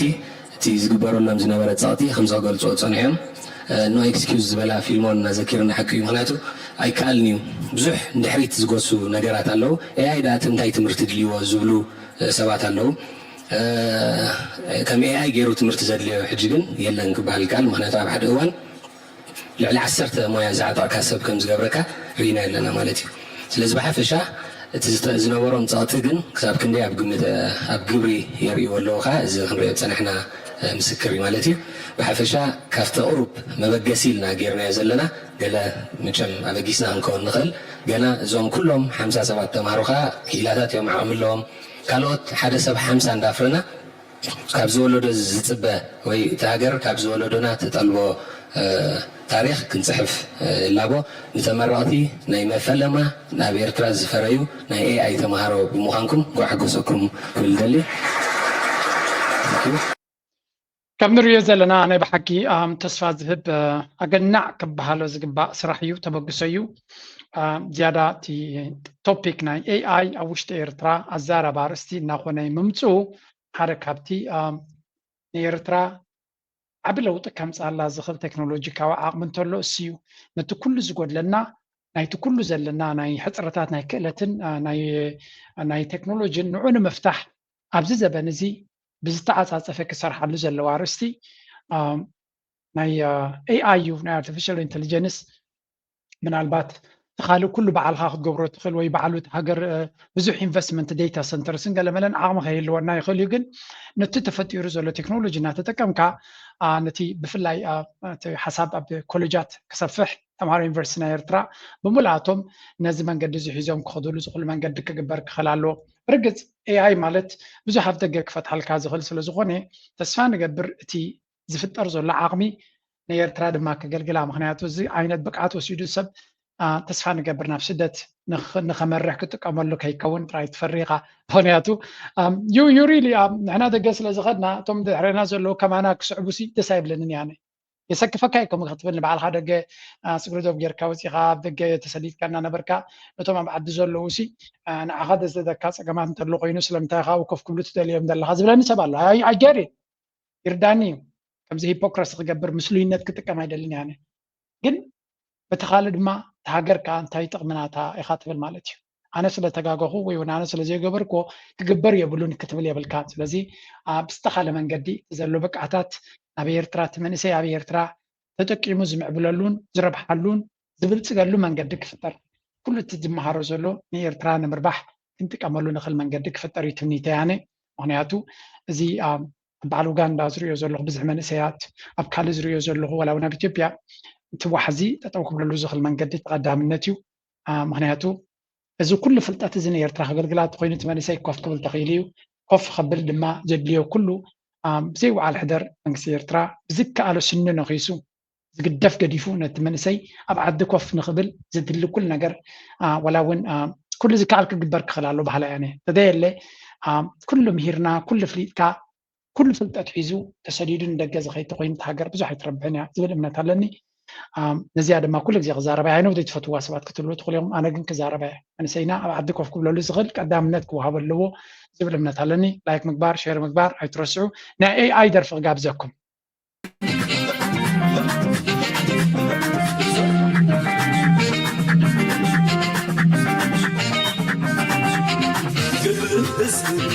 ግንባር ምስፈጠረ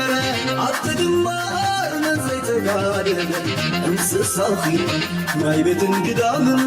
ተጋዲላ ብጉልበት እንደምን መንዘይ ተሰ